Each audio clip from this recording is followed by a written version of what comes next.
WCHY. Brought to you by Franklin Chevrolet, Miller Beer, and Gates Petroleum. Georgia Southern football is heard exclusively on WCHY Y94 FM.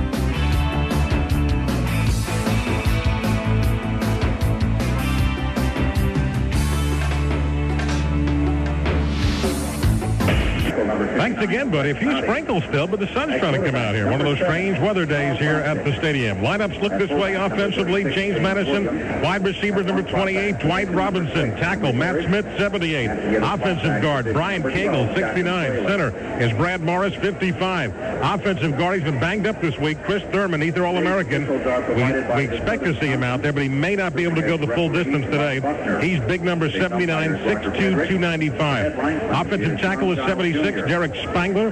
Wide receiver that you got to watch for, number 1, David McLeod. He leads them in receiving, and he catches them for an average of 20 yards a catch.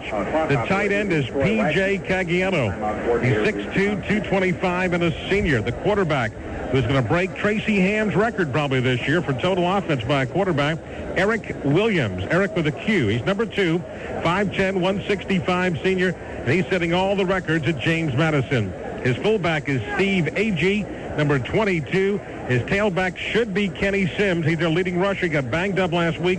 We'll look and see if number 45 is out there. If he doesn't go, they could go with Charles Bankins, number 23. Defensively, James Madison looks to play Malik Moody at a defensive tackle. Lamont Gooding, a freshman at nose guard, a defensive tackle. Tyrone Washington, number 95. Linebacker, and their best defensive player, Deion Fox, number 33. Inside linebacker, Jim Kroeniger, 61. Joe Siegfried works the other inside slot, and Julius Williams is their other outside linebacker. Their cornerbacks are Robert Smart. He's from Effingham County High School in Springfield. Don Phelps, number 19, the other corner. The safeties are Chris Parrott and Pat Carey. We'll take a break here for a station ID, and then I'll give you the Eagle lineup. Let's pause now 10 seconds for a station ID on the Georgia Southern Sports Network. Childry Ford Mercury, Franklin Chevrolet Toyota Geo, M&M Motors, Metter Ford, B. Smith Chevrolet Oldsmobile Pontiac, Savannah Toyota, Stevens Pontiac Old Buick GMC. For the Georgia Southern Eagles this afternoon, the same lineup. Split end number 1 is Darren Willis. Left tackle 52, Joey Cushing. Left guard 69, Miguel Ayub. The center is Rusty Parrish, number 50. The right guard 56 is Franklin Stevens. Rex Nottage, the right tackle, is number 59. Terrence Terrell is the split end, number 88.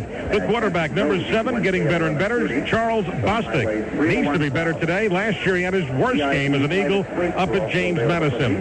The fullbacks, number 36, James Williams. The slot backs, number 6, are Henry Parrish and Shafton Fraley. Chris Wright, as you heard, is injured and will not play today. On defense, the Eagles should go with Ronald Johnson, number 49, at one defensive end. Alex Mash, number 99, at the other defensive end. The left tackle is Vincent Norris, number 90, and the nose guard is Virgil Harrington. The linebackers are Darius Dawson, number 5, Paul Carroll, number 43, and Nick Davis, number 42.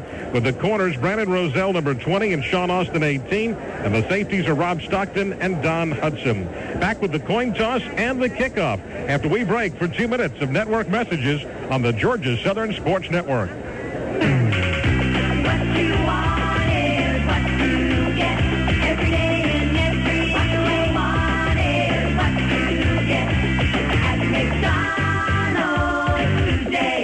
Okay, here's the deal. McDonald's original hamburger is just 59 cents. Cheeseburger, 69 cents. Plus tax, prices may vary. Hello? Are you going to participate in McDonald's or what? What you want is what you get at McDonald's today. It's the excitement of Southern Conference College basketball. Coming to Hanner Fieldhouse for the 1992-93 season. The first exciting season of Southern Conference basketball with your Georgia Southern Eagles. Coach Frank Kearns brings back a key nucleus from last year's champions of the Trans-America Athletic Conference. But this year, it's a new challenge, the Southern Conference. 9 conference games dot the schedule. Be a part of all the action this season. Get your season tickets now for best seats available. Georgia Southern basketball coming soon to Haller Fieldhouse, and a date with 9 Southern Conference teams. For ticket information, call 1-800-544-2798. We're working hard every day, taking pride in what we do.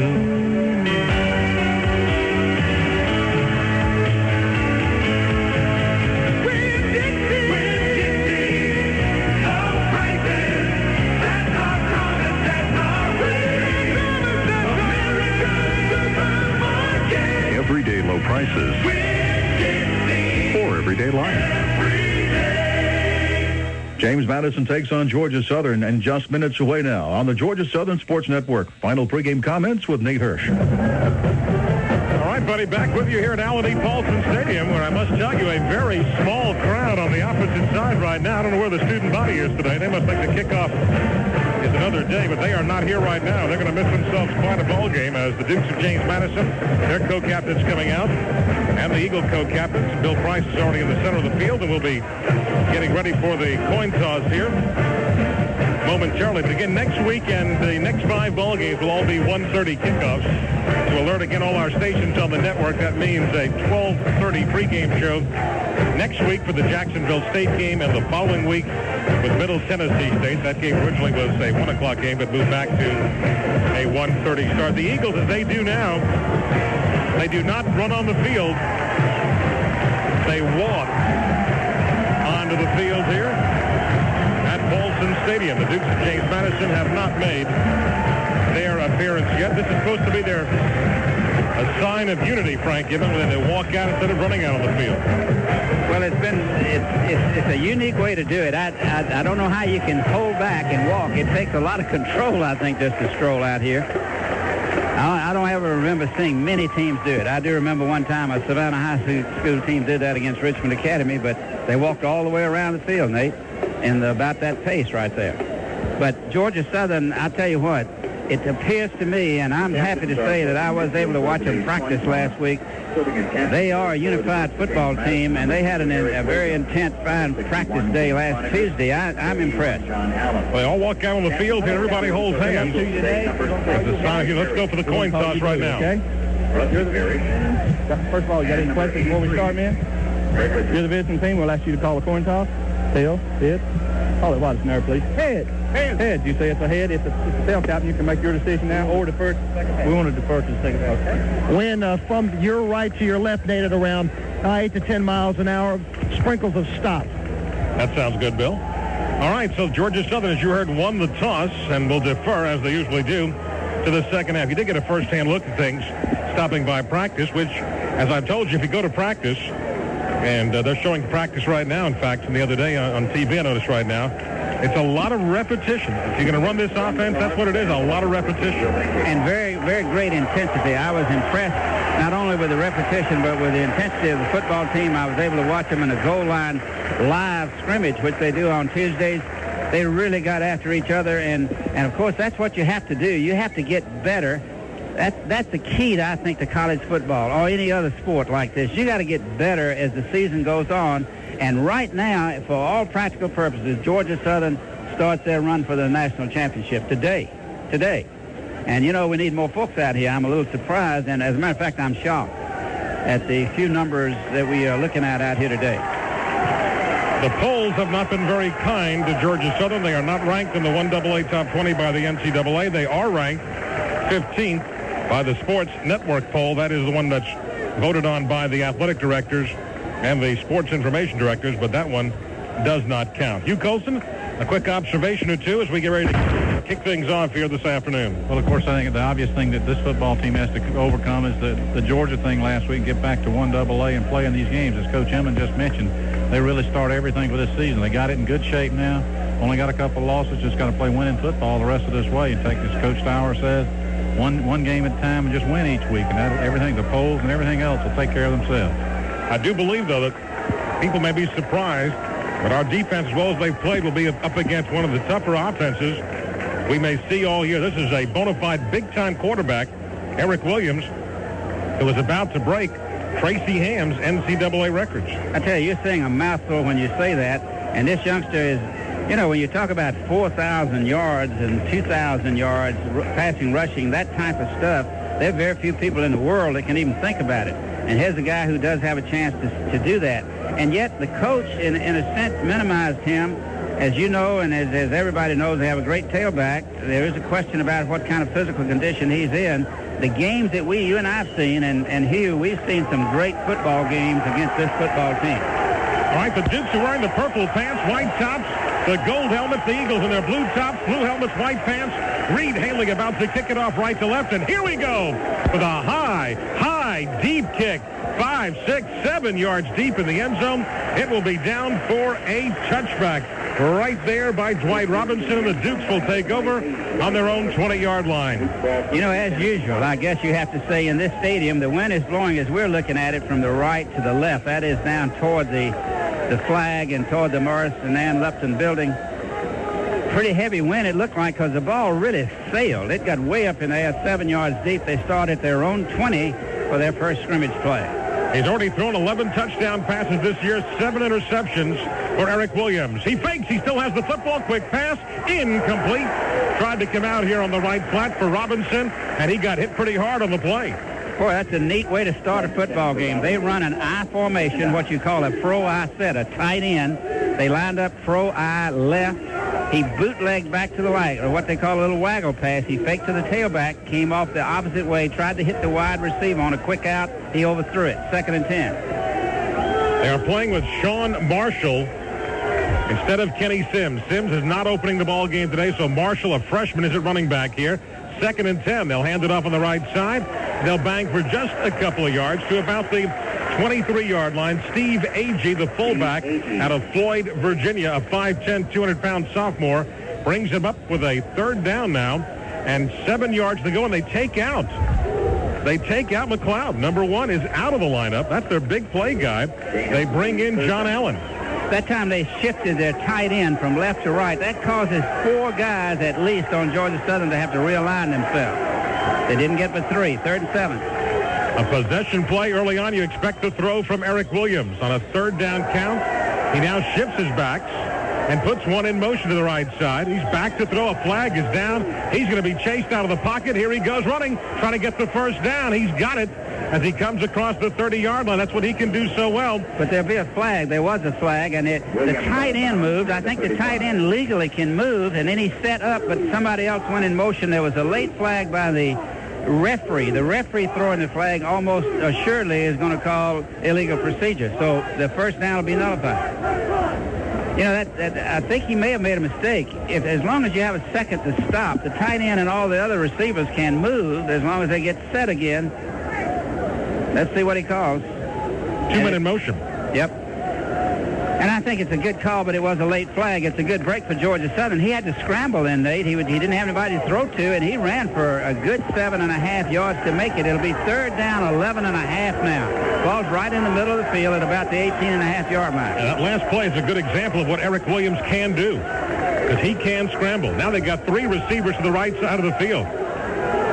3rd down call from the 18-yard line of James Madison. Williams running a quarterback draw. Comes to the 25, 6, and boom! He gets hit and drops shy of the 1st down at the 26-yard line as he runs in to a stone wall. Darius Dawson on the bottom of the pile got a hold of him. Well, let me just say, just on that first and on these last 2 plays, there's not any question about this young man, Eric Williams. This was a quarterback draw. When he became a runner, he became a runner. He looks like a tailback running the football. He picked up about 7, but it's 4th and 4 to go. They'll have to punt it. All right, Scott Frazier is their punter. He's out of Jackson, Mississippi. Almost blocked the kick. He gets it off. Going to be taken at the 41-yard line. 45 to the 48-yard line and going down hard. Right there is Brandon Roselle. But a kick, Hugh Colson this time. 34 yards. And a pretty good return also on the play. Excellent return. He fielded that ball and moved it straight up the field. Got about 7-8 yards, I guess, on the return. Boy, how close can you come to blocking a kick? 2 guys got back there on the kicker, but he got it off. We have 13:09 to go here in the first quarter. No score on the board. Let's break 60 seconds for network messages on the Georgia Southern Sports Network. Going back to the good old days, simple ways, good times, you and I, the smell of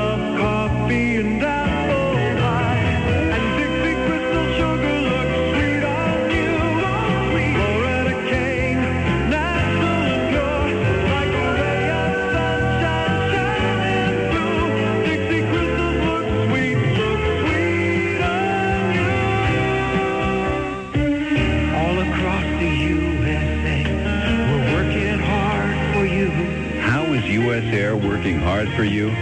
With an unsurpassed frequent traveler program that allows you to earn a free round-trip ticket for as little as 20,000 miles. Everything we do, U.S. Air begins with you. For reservations and more information on U.S. Air's frequent traveler program, call your travel consultant or U.S. Air at 1-800-428-4322. Busy weekend here in Statesboro. Hall of Fame induction ceremony coming up tonight at the University Ballroom at 7 p.m. There are a limited number of tickets still remaining if you want to stop on by and see 16 new inductees go into the Hall of Fame. They'll be honored here at halftime today. All right, the Eagles come up for their first possession of the afternoon. Charles Bostic, number 7, brings him up. He has not thrown a touchdown pass this year. He threw one interception last week. He runs his fullback, James Williams, and he pops across midfield. And he's into James Madison territory at the Duke's 47-yard line. If there's been a weak spot, certainly, for James Madison this year, they have been suspect on defense. Some unbelievable scores that they've had. They've scored a lot of points, but so have their opponents. They line up in a 4-man front, balanced up front then, which makes a 4-3-4 set. They actually play 3 deep most of the time as far as coverage goes. Georgia Southern ran the option for 4 yards to the fullback off left guard. Second down and about 6. Charles to fake. Bostic wants to throw. Now going to run with the football. Gets away from 1. Gets away from 2. To the 40. First down at the James Madison 37-yard line for Charles Bostic. An outstanding run. It was a fake where he faked to the fullback, dropped back about 4 or 5 yards, set up to throw. I think he wanted to throw to the A-back who was crossing from the right into the center of the field on sort of a post pattern. He was covered. I thought he was going to get tackled, Nate, and he got out of it some way. What a great move he makes right at the line of scrimmage to get away from a would-be tackler. The guy is really coming around as a runner. First down. Good downfield blocking also that time by one of the A-backs. Bostic runs the option. Going to keep it late. Pitch it wide. James Williams, 35-30. And he gets a good gainer inside the 30-yard line of James Madison that time. There's the play we used to always see with Joe Ross running it. This time, run it with the fullback on the option. Georgia Southern essentially is in an unbalanced set. When they put motion to the right, they have trips in a sense to the right. He ran what you call the lead option. The thing that's so good about it, he stretched it way across the field, made a very late pitch to the fullback, actually the running back, and he picked up about 9 yards at 2nd and 1. Eagles inside the 30 of James Madison. Bostic still has it, cuts it upfield, dives forward, and should have a first down near the James Madison 26-yard line. Bostic looks quicker and quicker to me. Fake to the fullback at right tackle, right guard actually. Kept the football, had the ball awful loose in his right hand as he turned up the field. That always scares me to death. But he lunged up there easily for the first down. It moves it, the chain now, all the way to the 26-yard line. The ball is on the right hash. Boy, what a good start on this first drive. Chris Joyner brought the play in. He is wide, way out left side of the field. Shafted Fraley goes in motion left side. Will go to the fullback, Williams, and he pops straight ahead, and it's a gain inside the 25 for about 4 yards near the 22-yard line of James Madison. It appears today, while in the past we've been signaling in the plays, today we are sending in the plays with a wide receiver as Dexter Dawson, a freshman out of Camilla, a very highly sought-after recruit, checks in. Terrence Sorrell comes out. Okay, it's 2nd down and 6. They ran the option, unbalanced line left, handed to the fullback off left guard. 2nd and 6. Line of scrimmage, the 22 of James Madison. Bostic back to throw. Chased out. In trouble. Runs away from 1. Going down the sideline, and he'll step out of bounds inside the 21-yard line of James Madison. Very close to the 20-yard line. Again, wanted to go on the corner there and make a quick toss towards the end zone. Actually, sort of a bootleg action. He faked left, came back to the right real quick, ready to throw. The good thing about Bostic is that he can become a very dangerous runner when he comes out on the corner with a threat to throw. It moves the ball down just short of the 20-yard line. It'll be 3rd down and 4. Ball's on the right hash mark. And James Madison spread out with the 4-down lineman. Put Fraley in motion left side. Bostic runs the option that way. Cuts it upfield. Cuts it to the 15. To the 10. He runs away from everybody and he scores. Touchdown. Charles Bostic all the way from 21 yards out, and Georgia Southern leads 6-0. 2-0. Unbalanced line left, lead option. He comes down the line of scrimmage, elected to keep, but he broke all the way across the green. John Phelps, the cornerback, number 19, had a perfect shot at him. He gave a little dip with his shoulder, hit it to the outside, and went in standing up, really. Great run. So Bostic has come up big on the. Well, I'll tell you what a difference a year makes for him. Reed Haley's extra point is up, and it's good. The Eagles lead it 7-0 with 10:19 to go in the first quarter. We'll break 60 seconds for local words on the Georgia Southern Sports Network. Lots of excitement at your Farmer's Furniture store. It's the greatest one-day sale in history. If you enjoyed your lunch, you're going to really enjoy something much more exciting than a little lunch. We're talking about fantastic bargains on furniture and appliances at Farmer's Furniture. Electronics, too, during this greatest one-day sale in history at Farmer's Furniture. Bring the kids. We got free balloons for them. And if you're one of those folks that has to work today, it's all right. This sale will be going on until 8 o'clock tonight. Tremendous bargains like nothing you've ever seen before. It's at Farmer's Furniture, the greatest one-day sale in history. For your best automotive buy, find it at Franklin. Special purchase sale. Why pay the difference if you can't tell the difference? 92 Geo Prism, priced as low as $89.95. $89.95. 1992 Chevy Corsica, pay as little as $98.50. $98.50. That's after $2,000 guaranteed trade. Push it, pull it, drag it, or drive it. $2,000 guaranteed. No matter what you're looking for, find it at Franklin. Special purchase sale. Franklin Chevrolet Toyota Geo. Highway 80 East in Statesboro. 30 Kill Club for her outstanding performance against Georgia Tech in Atlanta last Saturday. We have 10 minutes and 19 seconds to go in the first quarter. Let's see if we can find Bill Price. He's been down on the sidelines and certainly got a great bird's eye view as Bostic ran the touchdown your way, Bill. Well, Nathan Frank, a nice little intuitive move there as he saw clearing and he just broke it. And you like to see that in your quarterback, a little take charge attitude when you're running the option. And now the Eagle defense has more fuel to fire. That hit Darius Dawson put on Garrett Williams on that third down scramble on the last GMU possession. That sent a message to Eric Williams because he did not get up so quickly after that hit. We'll watch and see how it affects him perhaps on this possession. Eagles come up fast here today, something they have not done against James Madison in recent years. Start fast. Well, what a change from last year, as you mentioned. Last year, Georgia Southern really got behind in the football game and had to struggle. They did come back and win, but were down 21-0. This time, that drive is as good a drive as Georgia Southern's had all year long and was very sharp.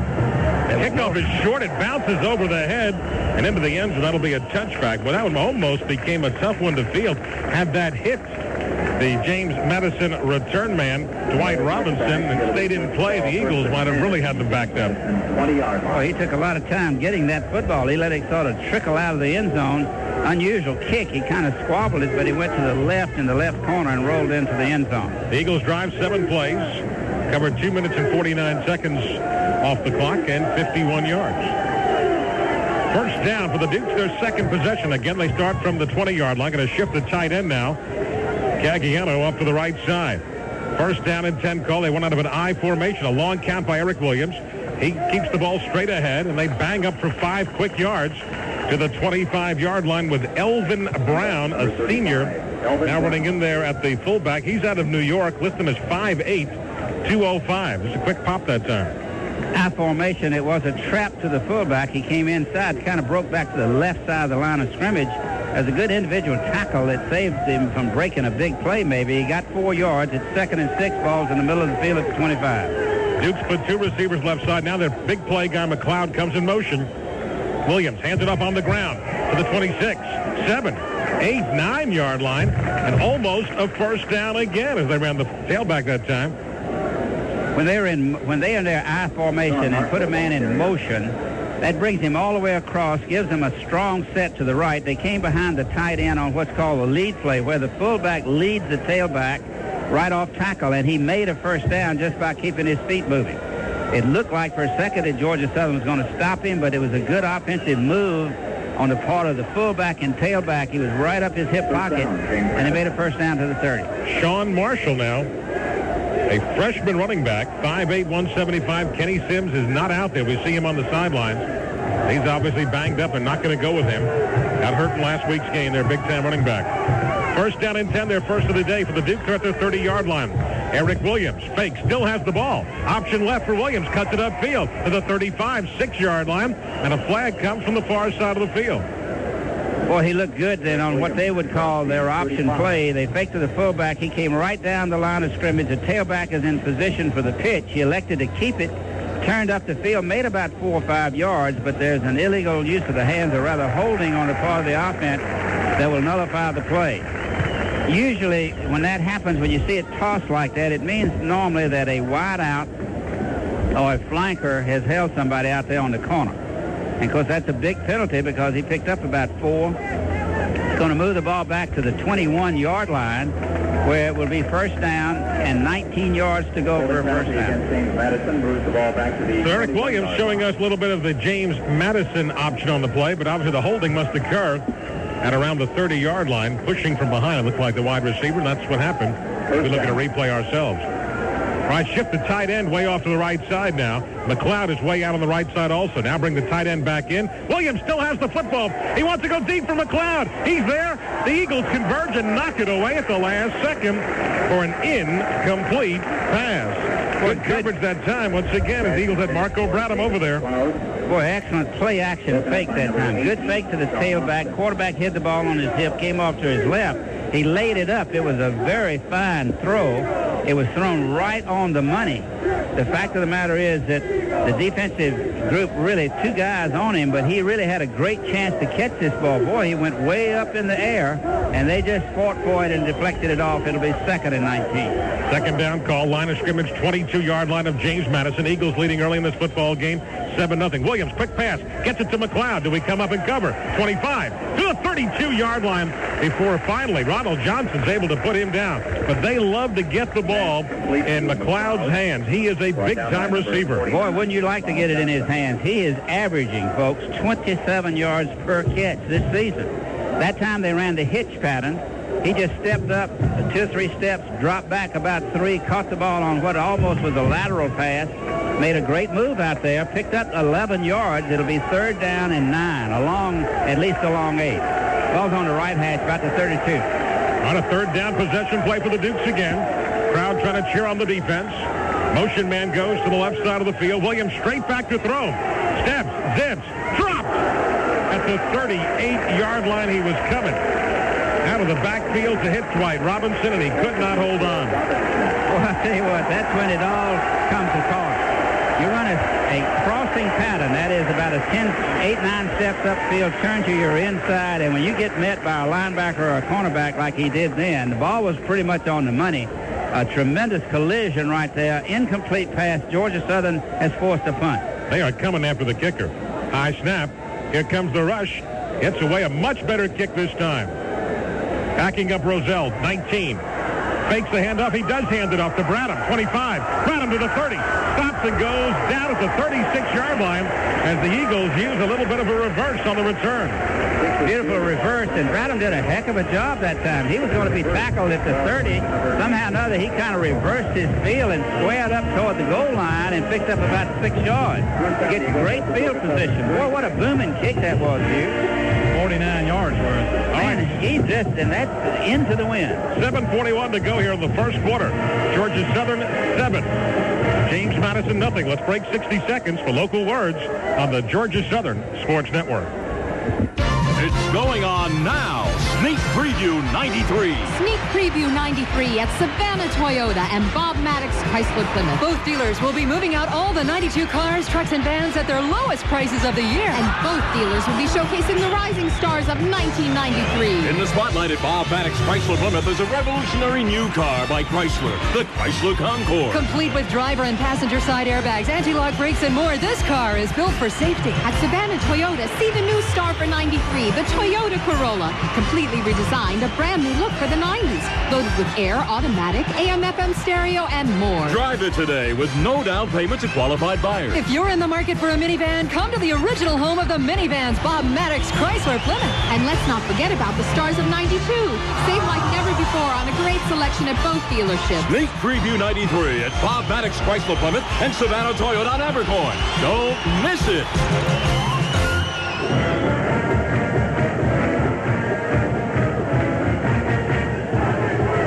Back with Frank Gidman, statistician Hugh Colson, Bill Price on the sidelines. Eagles leading it 7-0. After the good reverse that time, the Eagles will start with a first down at at their own 36-yard line on this drive. Something that's really good about reversing on a kick like that is it's everybody that plays Georgia Southern has to worry about it. So it spreads the field as far as coverage goes. Bostic on first down, goes to his fullback. Williams pops out of there for a split second. And then a pretty good recovery that time on the defensive side. Able to slow him down before he really gets on track that time. As B.J. Mahoney, the inside linebacker, another freshman. They're having to play an awful lot of new people, it seems like, on defense this year. I tell you, when you see freshmen playing on your first defensive unit, you know you do have some trouble. Williams gets 3 from the 36 to the 39. Second down call. Bostic runs the option around that corner quickly to the 43, near to the 44-yard line. He gets close to 4 or 5 yards on the play, and now the Eagles will have it third down and about 2. They'll spot the football up at their 44-yard line. One of the great things I need to point out on that play, it was the counter option, but the great thing was that Franklin Stevens, and these are guys you don't call their names a lot, the offensive right guard just made a magnificent block, created tremendous running room. It'll be third down and 2. Those guys up front are getting better and better, Nate, and that's part of the reason our quarterback's looking so much quicker. Going to bring in a tight end here on the left side of the field as Bostic still has the football, trying to cut it up that way. He dives and has the first down. He's all the way up near the 48-yard line, followed his blockers. And that's where I think they do not have a real option call. That time I believe they had a play where they were going to fake the fullback and just let the quarterback go off right tackle. The left side, the whole offensive line really came off the ball. I mean, that's something Bill, I'm sure, can see down there on the line of scrimmage today. They really came off the ball and created that first down. If the Eagles have their way, Frank, they would like to run the football a lot today and not give the ball back to James Madison a lot.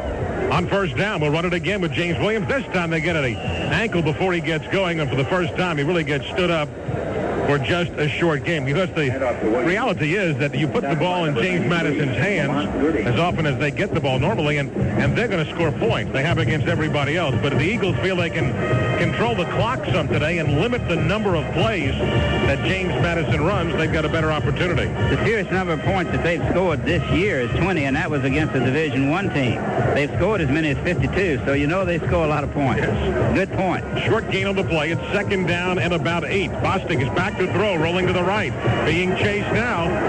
Tries to throw it, and it's caught!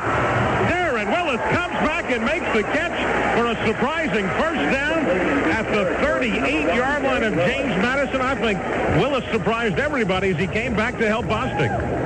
Well, Bostic was way, way out of it when he came way deep. The flanker back was open. He was in the flat, needed the ball quick, didn't get it to him. And then to throw that late and complete it is very unusual. And I might say this, pretty dangerous. Yes. But it is a first down, and it moves the ball into their territory at the 38-yard line, right hash mark. First down, Eagles moving. Fraley's in motion to give inside. Williams pops straight ahead. Still fighting across the 35. Gets an extra yard or 2 down to the 33-yard line. Almost 6 yards on the carry. Williams looks to me as he did against Furman, and now 3 weeks later he's looking quicker and quicker. He really hits the hole quick. He made a good cut and then reversed himself and got about 3 more yards, so he picks up 6. It's second and 4. The ball's sort of in the middle of the field at the 33. The receivers to the right side of the field. Fraley goes in motion. Bostic goes to short side. Going to cut it up himself again. Toss it late. Henry Parrish breaks the tackle. 20, 10. Still going. Henry is down near the 1-2-yard line of James Madison. It is goal to go. Georgia Southern. Boy, this is the part of the option game that you really need. Nate, you really run several phrases of the triple option. In this case, you fake the fullback and keep it. Now you turn up the field, and what you do is you don't make a quick pitch. You make a late pitch. He really got a hit over there. By the time he pitched it, the running back was all the way on the sideline, and he was a sprinter right straight down the sideline. Great play. Moves it to the 2. First down. Going to put the short yardage offense in. Chad Holmes, the deep back. Bostic keeping it himself. He'll go in. Touchdown! Very easily as a gaping hole is opened on the right side. Bostic scores from 2 yards out. 4:17 still to go in the first quarter. And Georgia Southern now leads it 13-0. Power I formation, but instead of running it to the tailback of the fullback, they ran the true option play. They faked to the fullback. Quarterback kept it, went off right tackle, did a little waggling in themselves, but walked in untouched. So the Eagles' first 2 possessions are touchdowns. Reed Haley's extra point is up and good. Eagles lead 14-0. We'll break 60 seconds for local words on the Georgia Southern Sports Network. I know a place where we can go, where the steel guitars and the neon glow. This old honky-tonk is just too slow. I know a place so cool it's cold. Now there ain't no time to wait. Well, I've got your number and I'm on the case. Let me take you to a cooler place. Let's get out of the old, make a break from the past, into the cold, genuine draft. Cold filter, Miller Genuine Draft, and Miller Genuine Draft Light.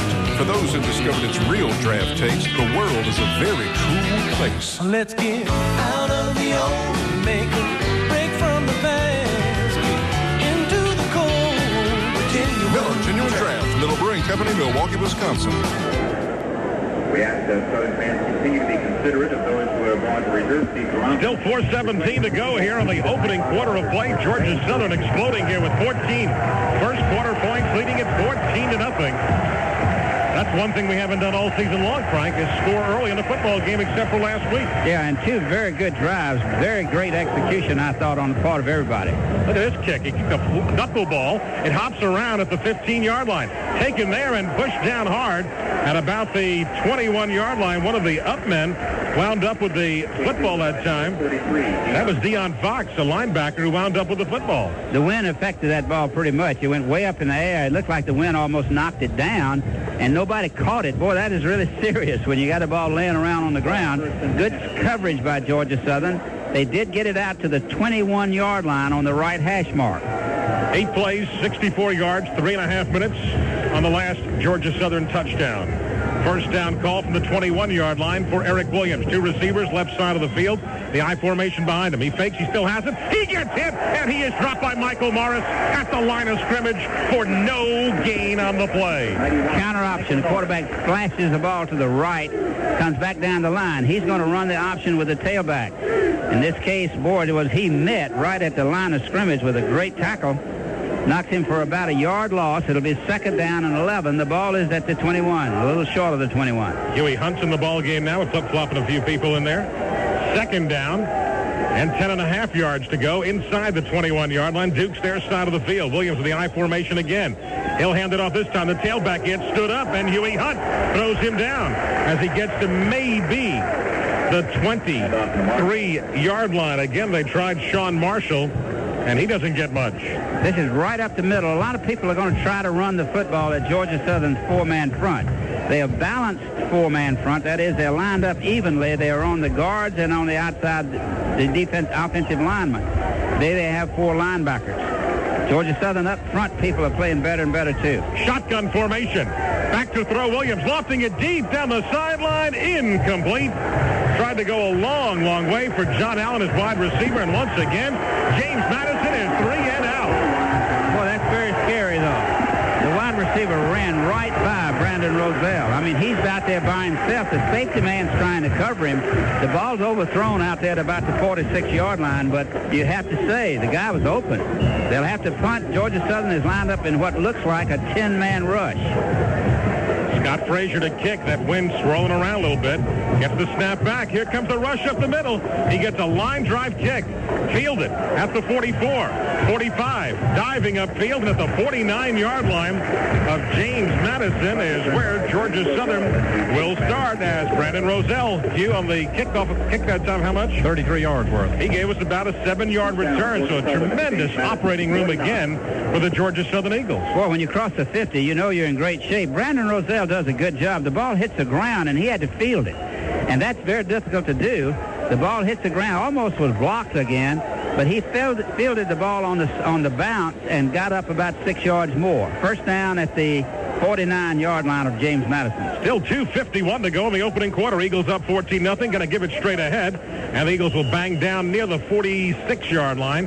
Get a long 3 on the carry. Now, this is right in front of us, Nate, and you can see exactly what Georgia Southern really wants to do.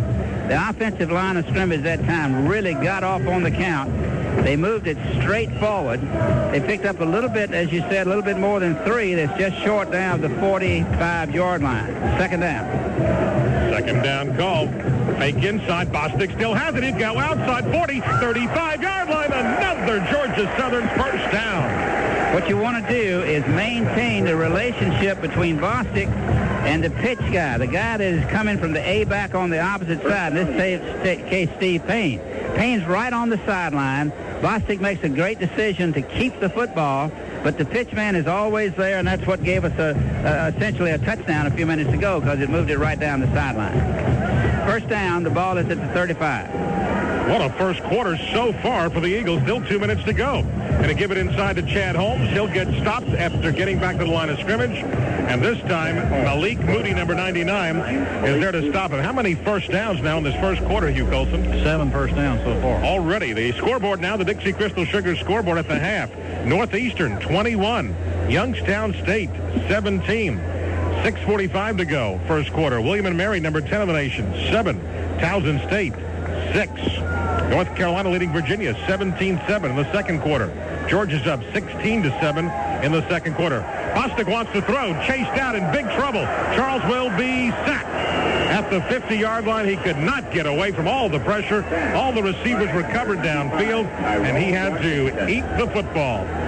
Georgia Southern had it 2nd and 10. They tried a play-action pass, and with the intent of going deep, I think they wanted to go to the A-back on the seam pattern. He was on the right side. Before he could get set, there was a rush that broke him out of the pocket.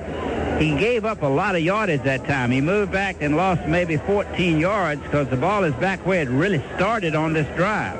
It's just across the 50 at the 49-yard line. That's about where they were to start with, but now it's third down and 24 yards to go. Rolando Ficklin makes his first appearance of the day, number 23, and he's flanked to the right side of the field. Bostic back to throw. Ficklin's open. He goes to the left side to Joyner. The ball way out of bounds as the wind takes it and throws it away. Ficklin appeared to be way open down the center of the field. He never had a chance to go to him.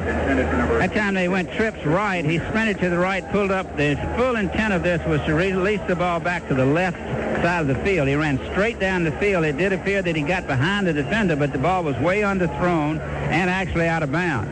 Georgia Southern, for the first time, will be forced to punt. The punter standing on his own 36-yard line. Safety man is at the 10 for James Madison. They're coming with a rush. Bill Thatcher just gets it away. Good floater, backing up and making the catch. Everybody runs by him at the 15, stopping, circling back, and down he goes. Well, you don't go backwards there, and John Allen gave up a couple of yards back at the 13-yard line. The distance of the kick, 42 yards. Boy, he really fooled the Georgia Southern covers that time.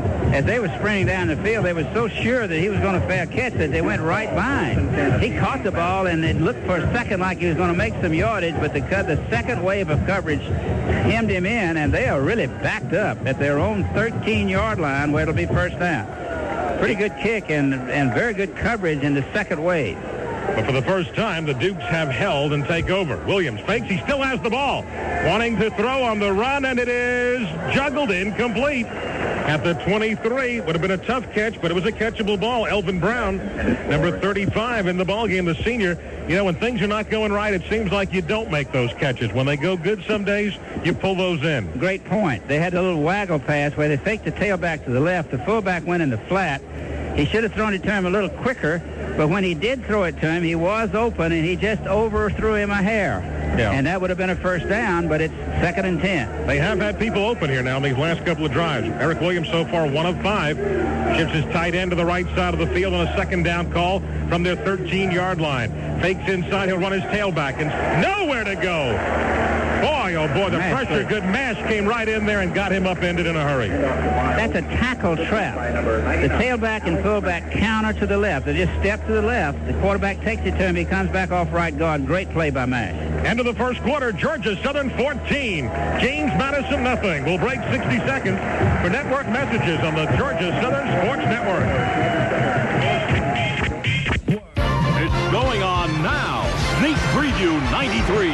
Sneak Preview 93 at Bob Maddox Chrysler Plymouth and Savannah Toyota. Both dealers will be moving out all remaining 92 cars, trucks, and vans. And both dealers will be showcasing the rising stars of 1993. This year's theme, safety. If you're in the market for a minivan, come to the original home of the minivan, Bob Maddox Chrysler Plymouth. At Savannah Toyota, discover the luxury of the 1993 Toyota Camry Deluxe. With standard driver's side airbag, drive it home today with no down payment to qualified buyers. And let's not forget about the stars of 92. Bob Maddox has discounts up to $5,000 on Chrysler Fifth Avenue and Imperial. Brand new 92 Toyota Tercel starting at $76.89. Savannah Toyota has 92 base model trucks with $800 cash back. Get a 92 LeBaron convertible from Bob Maddox as low as $16,500. Big Preview 93 at Bob Maddox Chrysler Plymouth and Savannah Toyota on Abercorn. Don't miss it.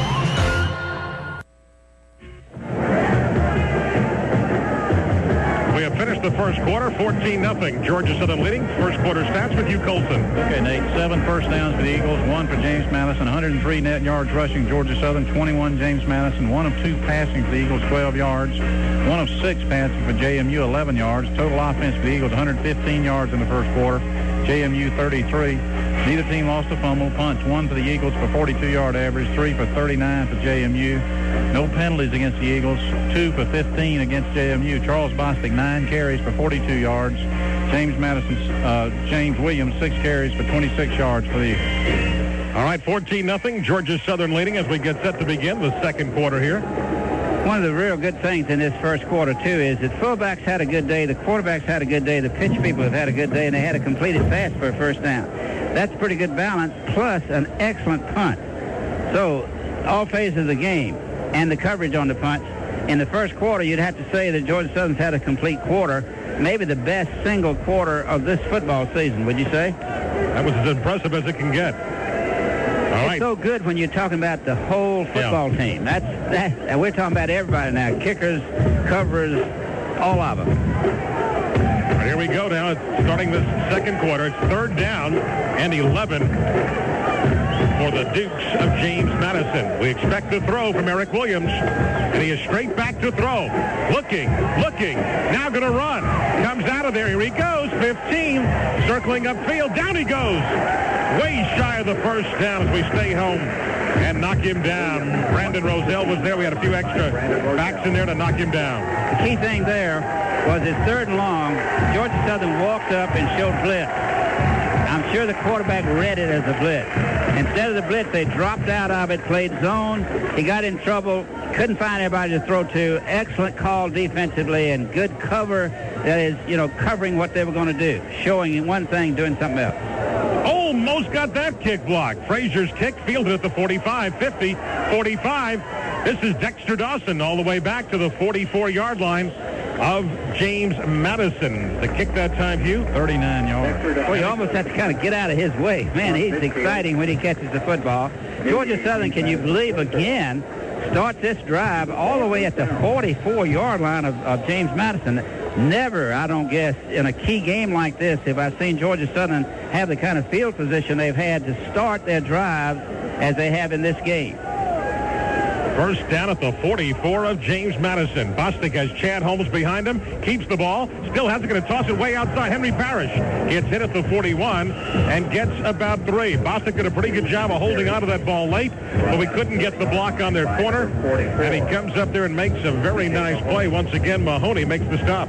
Boy, if Terrence Terrell makes the block that time, he'll hit the seam and be still running. He didn't quite pick him up, and so we didn't make anything. Well, it made a good gain out of it. 3 yards, it'll be 2nd down and 7. Unbalanced line left this time. Both Willis and Sorrell left side of the field. The movement goes to the left side, run the option. Bostic going to toss it wide. Fraley gets hit, falls forward, though, and Shafton Fraley is down near the 36-yard line of James Madison. A 4.5-yard pickup on the play. One of the things you notice on this, Nate, is that when they run the unbalanced line, it means that the guy that's lined up for Georgia Southern as tight end on the left is not an eligible pass receiver. They run an option down there. They spread that thing as far as they can, so the pitch man has to run in the seam. And that's very difficult to do, but he's knifed it up in there for a good gain that time. 3rd down, a short 3. 3rd down possession play for the Eagles here from the far side hash mark. Bostic could be checking the side this play is going to go to now. He keeps it inside himself. He's going around the corner, dives, and he's got another Georgia Southern first down as he dives all the way down near the 32-yard line. I'll tell you something that the quarterback has really developed. Over the years, we've had two quarterbacks that played for about 20 years between them. Both of those guys, starting with Ham, knew where the first down marker was. It appears to me that Bostic better and better knows what he has to have for a first down, and he really intended to get it that time, and he did. First down at the 32. All right, Chris Joyner is wide right side of the field. Everybody else in close. Going to try the fullback. Chad Holmes steps over one man and lunges down near the James Madison 25-yard line. Good surge from the Georgia Southern offensive line, and that time they pushed back the defensive front from James Madison, and he scooted over one man. And, another good thing is that having more guys in there running at that position, Holmes really struck the line of scrimmage. He's 5'9", 190 pounds. He's a freshman, but he's a redshirt freshman. He shows some real possibilities, I think. Gain is 6, second down and 4. Bostic still has it, trying to turn the corner. First down, he's inside the 20. Charles high-stepping down to about the 19-yard line of James Madison. Another Eagle first down. Shefton Fraley again is right out there on the sideline in the position for the pitch. That is very important, and as Georgia Southern develops this offense down the road and get these little late tosses. Now, that time you run out of field, so you have to keep the ball, make a first down. He moves it to the 18. Excellent decision, I think, by the quarterback. But always that pitch man is out there. Already today we've seen him strike the sideline for a big gainer. 11:50 to go in the half. Georgia Southern 14, James Madison nothing. First down at the Dukes, 18.5-yard line. Fraley in motion left side, give it straight ahead, and Chad Holmes bangs straight ahead down to the 15-yard line. Penalty flag, though, is down at the far side of the field, which should indicate something against the offense. That's the head lineman over there, and normally I think that's what it is. That was just a straight handoff. That's where you zone block, and you hand to the fullback going off the left side. Illegal procedure, I believe, is a call, so it'll be a 5-yard penalty and first down and 15. You really, I guess, hate to see illegal procedure called as much as anything if you're on the offensive side of the ball, but particularly after you pass the 20-yard line. Boy, that just makes all the difference in the world. Here they are, 1st and 10 were at the 18. Now they're 1st and 15 at the 23. It's a bigger penalty as you get in there close to the goal line, and it's the kind of error that you just can't afford to make. This is the kind of a team that you want to get all the points you can as early as you can. Big leads have never been safe in this series. Think last year. 1st and 15, Georgia Southern at the Dukes, 23-yard line. Dawson, the receiver, the right side of the field. They try Chad Holmes. He pops it right back up the middle and gets back to the original line of scrimmage and maybe a half a yard further than the 18-yard line as he falls forward and gets about 5.5 yards, almost 6. And I believe for the first time, James Madison lined up in a true 5-man front. That is a nose guard, 2 tackles, and 2 ends. And that's a little different look. They hit it right off left guard, which meant they handled the nose guard pretty good. Picked up 5.5 yards. It's second and a long 9. Ball inside the 18 at the 17.5-yard line of the Dukes. Bostic back to throw. Shuttle pass Henry Parrish.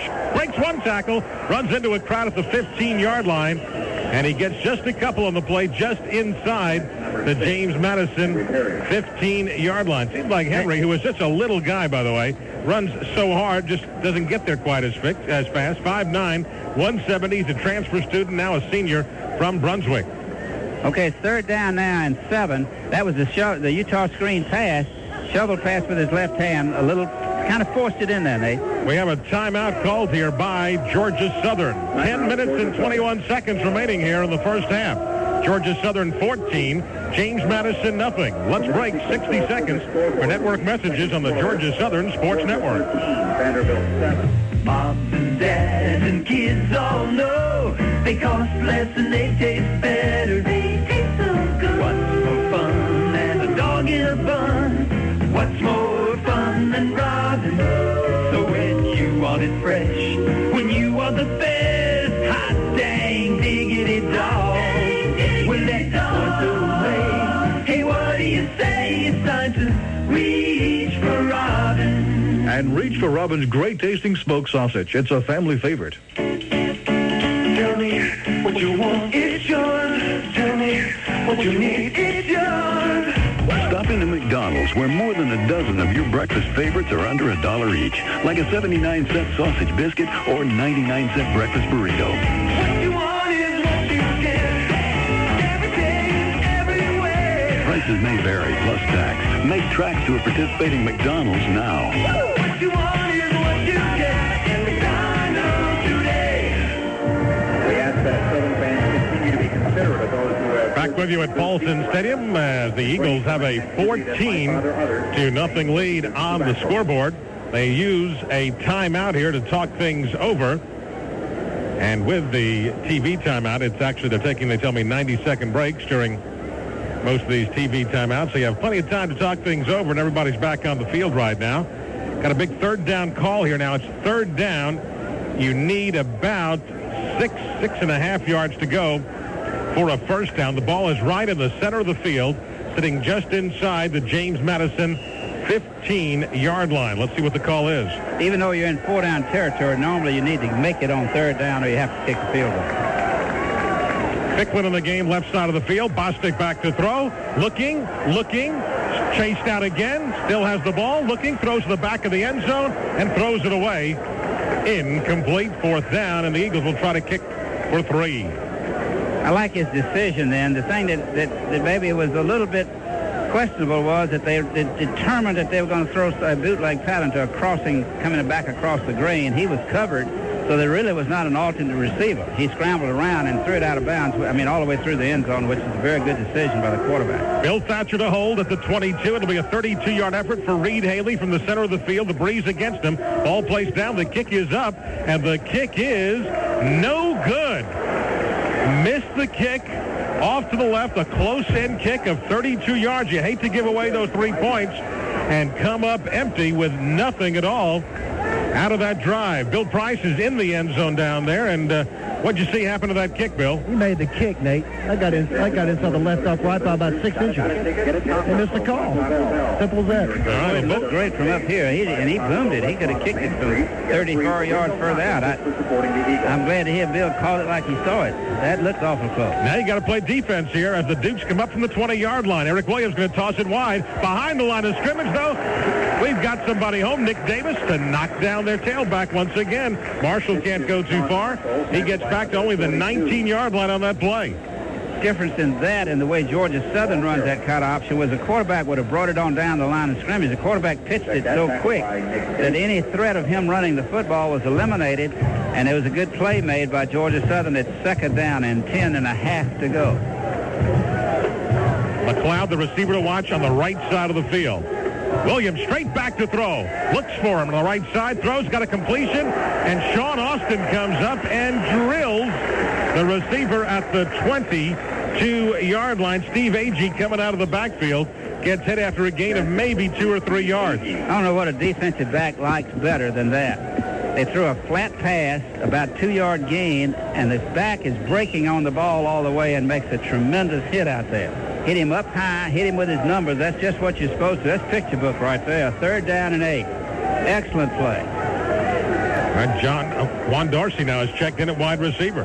McLeod also comes to the far side of the field. Williams wanting to throw their way. He's got 2 receivers there. He drills it. Tipped and incomplete at the 40-yard line. Boy, he had to really throw that ball in a hurry. Stockton was there on the coverage along with Dorsey, but if he throws that ball on the button, they had a big gainer possibly. Juan Dorsey, number 7, who's a freshman at 6'1", ran a little curl pattern. He was open. If the ball had been thrown properly, he would have had it. He made a great effort for it, but incomplete, fourth down. The punter standing on his own 8. Georgia Southern has a chance to get great field position again. This time they let him kick it away, and he booms it out of there. Way back, dropped at the 15-yard line, still on the ground at the 10-yard line, and putting his knee down inside the 10-yard line. Wow. Brandon Roselle couldn't come up with it. The ball tailed over his head. Talk about turning around field position, Hugh. Well, that's, with the tip and everything, that's 69 yards worth. Wow. Boy, he just lined that kick. The wind took it too, but really mishandled it, and that cost them all that field position. 8:38 to go here in the first half. Georgia Southern 14, James Madison nothing. We'll break 60 seconds for local words on the Georgia Southern Sports Network. Next weekend, the Eagles take on Jacksonville. The best tailgate parties always start with one quick stop at Gate Petroleum. Gas up your tank and fill up your trunk with food and drinks from Gate Petroleum. And you're on the road to a great time in no time at all. Gate Petroleum is your Eagle tailgate party supply store with all the ice, drinks, snacks, and munchies you could want. Gate Petroleum has 7 convenient locations, 2 in Statesboro, and in Fuller, Rincon, Beaufort, Hampton, and Vidalia. Gate Petroleum. For your best automotive buy, Find it at Franklin Special Purchase Sale. Why pay the difference if you can't tell the difference? 92 Geo Prism priced as low as $89.95. $89.95. 1992 Chevy Corsica pay as little as $98.50. $98.50. That's after $2,000 guaranteed trade. Push it, pull it, drag it, or drive it. $2,000 guaranteed. No matter what you're looking for, find it at Franklin. Special Purchase Sale. Franklin Chevrolet Toyota Geo. Highway 80 East in Statesboro. So field position completely turned around 69 yards with everything that happened there with the kick, and then trouble by Roselle picking the football up, and Georgia Southern now is backed up on their 9-yard line with a first down and 10 yards to go. Let me get your station break in right now. Let's pause 10 seconds for a station ID on this, the Georgia Southern Sports Network.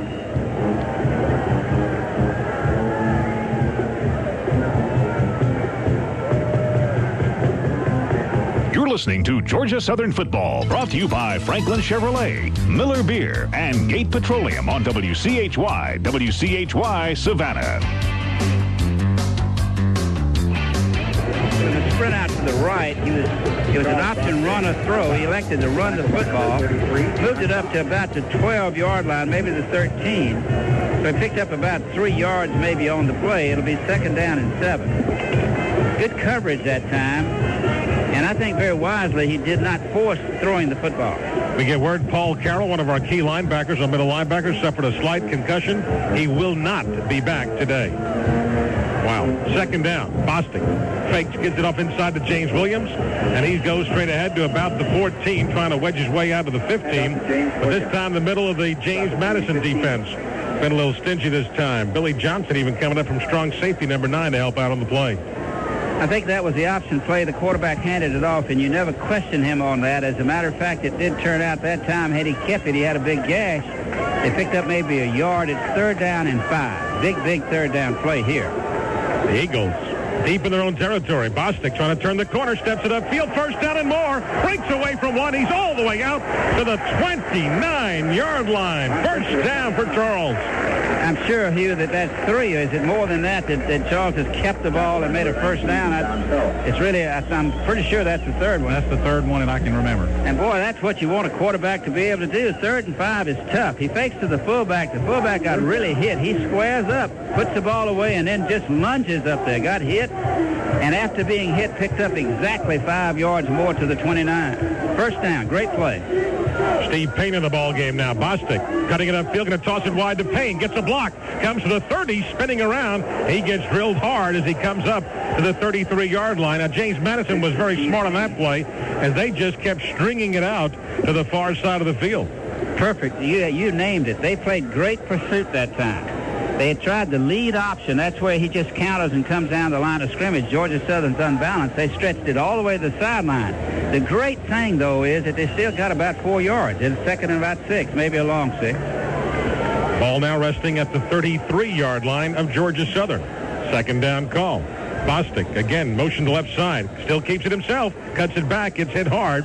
As he goes across the 35, he gets knocked down at about the 36. Just a short gain on the play of a couple. Again, they're coming up right now, making some quicker hits right now. They give a tackle on the play to number 48, Michael Jansen, the outside linebacker, a sophomore out of Maryland. Okay, 3rd and 3, and a possession play again, because now there's no question. You either make it or you punt it, and they need to make it because they have moved this ball all the way from the 9. They've got the start of a great drive. 14-0, Georgia Southern leading. 6:24 to go in the first half. Bostic straight back to throw. Again chased out. Flag is down. Bostic's down again at the 24-yard line, and I'm sure we probably got a holding call thrown in here besides. Flag's at a bad place, right at the line of scrimmage, where usually offensive linemen get caught for illegal use of the hand. Not at the line of scrimmage, about 7 yards behind the line of scrimmage. But they'll decline the penalty, I'm sure, and take the loss all the way back to the 24-yard line. So Bostic's had some problems today when the protection has broken down pretty quick here. When the coverage has been good on the receivers, he has not had a lot of time to throw.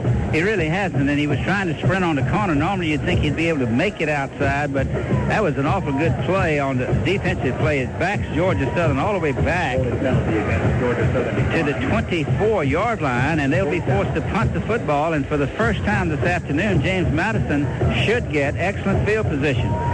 Punter standing on his own 10, he's going to have to kick it into the wind. Thatcher has Nick Davis as his up man. See if they come after him here. Here comes the rush. He gets away a short kick. It's going to hop down at midfield, bounce backwards. And great field position coming up here for James Madison after a very short kick to the 46-yard line through the distance. 20 yards worth. Well, I tell you, the way you really recognize how tough this is, James Madison, the last time they punted the ball, punted it from back there, about their 20 somewhere. We have a timeout on the field, 6:01 to go here in the first half. It is Georgia Southern 14, James Madison nothing. We'll break 60 seconds for local words on the Georgia Southern Sports Network. Don't forget to take your ticket stubs to today's game at the Taco Bell restaurant here in Statesboro for a free original taco. Got a ticket? Get a taco. Free from Taco Bell.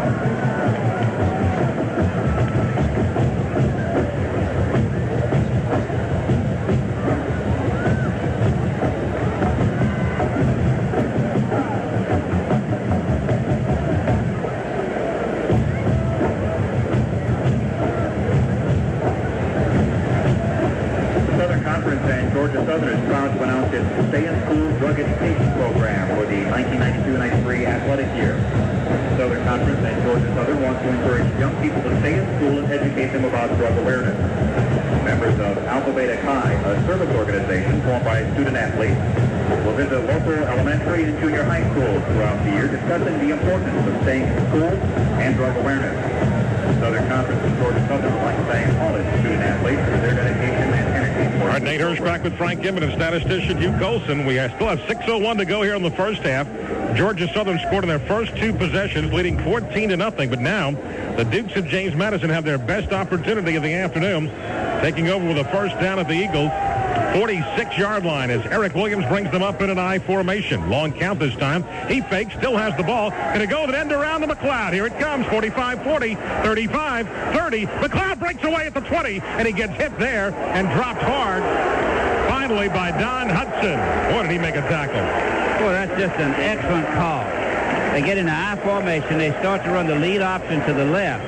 Their best player, or their leading rusher anyway, when he catches the ball or gets a reverse like he did then, runs a reverse. He pitches it to him like you do on the option, going against the grain.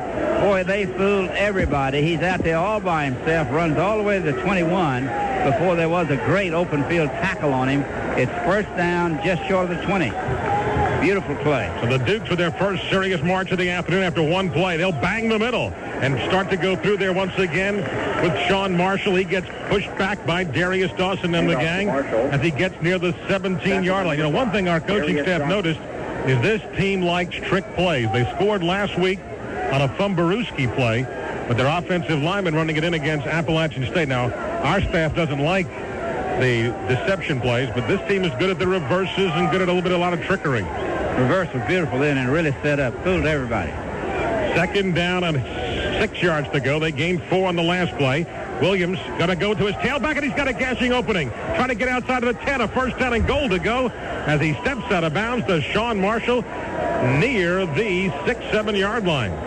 Ran a counter play where the quarterback takes the ball to the tailback, fake left, came back to his right. There was a tackle missed by the cornerback right at the 15-yard line. He just dodged him, went around him, and moved the ball all the way inside the 10 to the 6. Timeout, Georgia Southern on defense with 4:54 to go here in the first half. Georgia Southern 14. James Madison nothing. Will break 60 seconds for local words on the Georgia Southern Sports Network. I've been trying all night to get to you, and I think it's time you try something new. From this moment on, things won't be the same. I think it's time I cool down your own flame.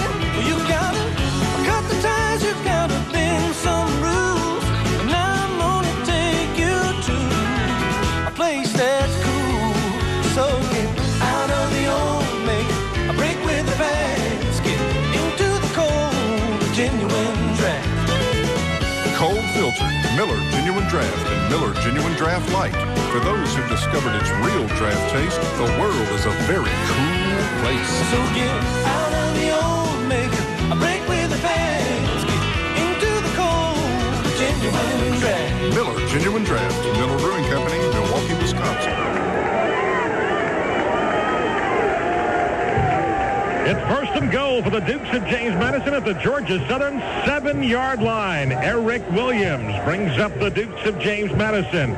He'll fake, run it himself, and toss it wide. Marshall drops the football, and he'll lose yardage back out to about the 12-yard line. I'll tell you what that brings back memories of. In 1986, their great fullback was Warren Marshall.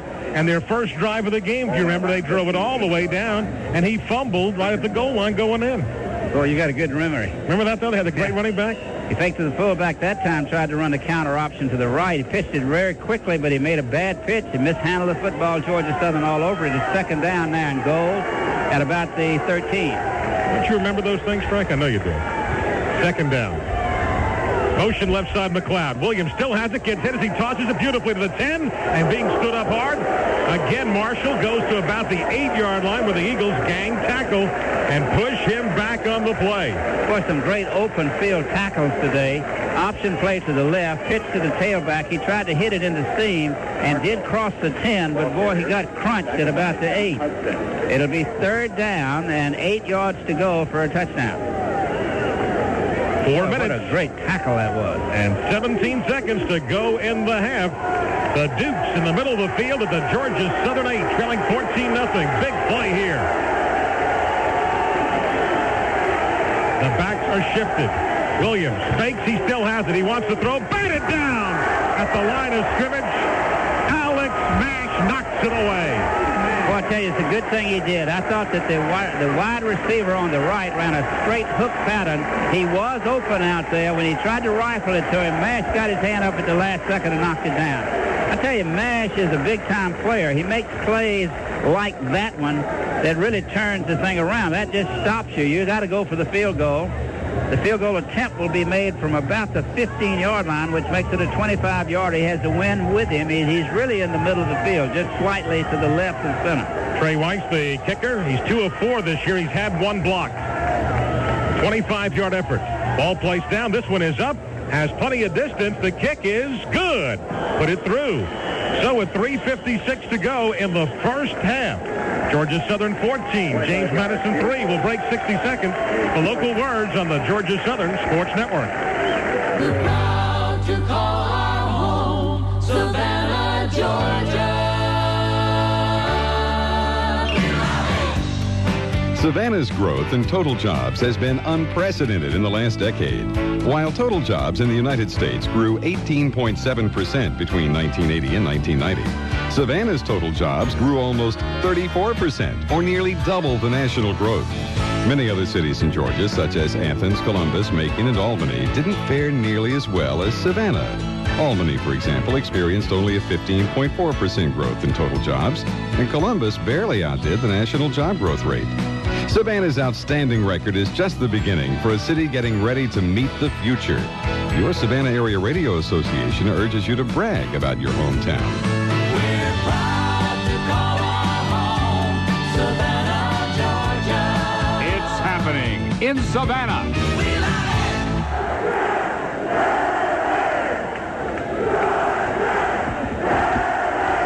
3 minutes and 56 seconds still left to go here in this first half. Now a 14-3 Georgia Southern lead as the Dukes of James Madison all huddle up on one side, then separate for their kickoff.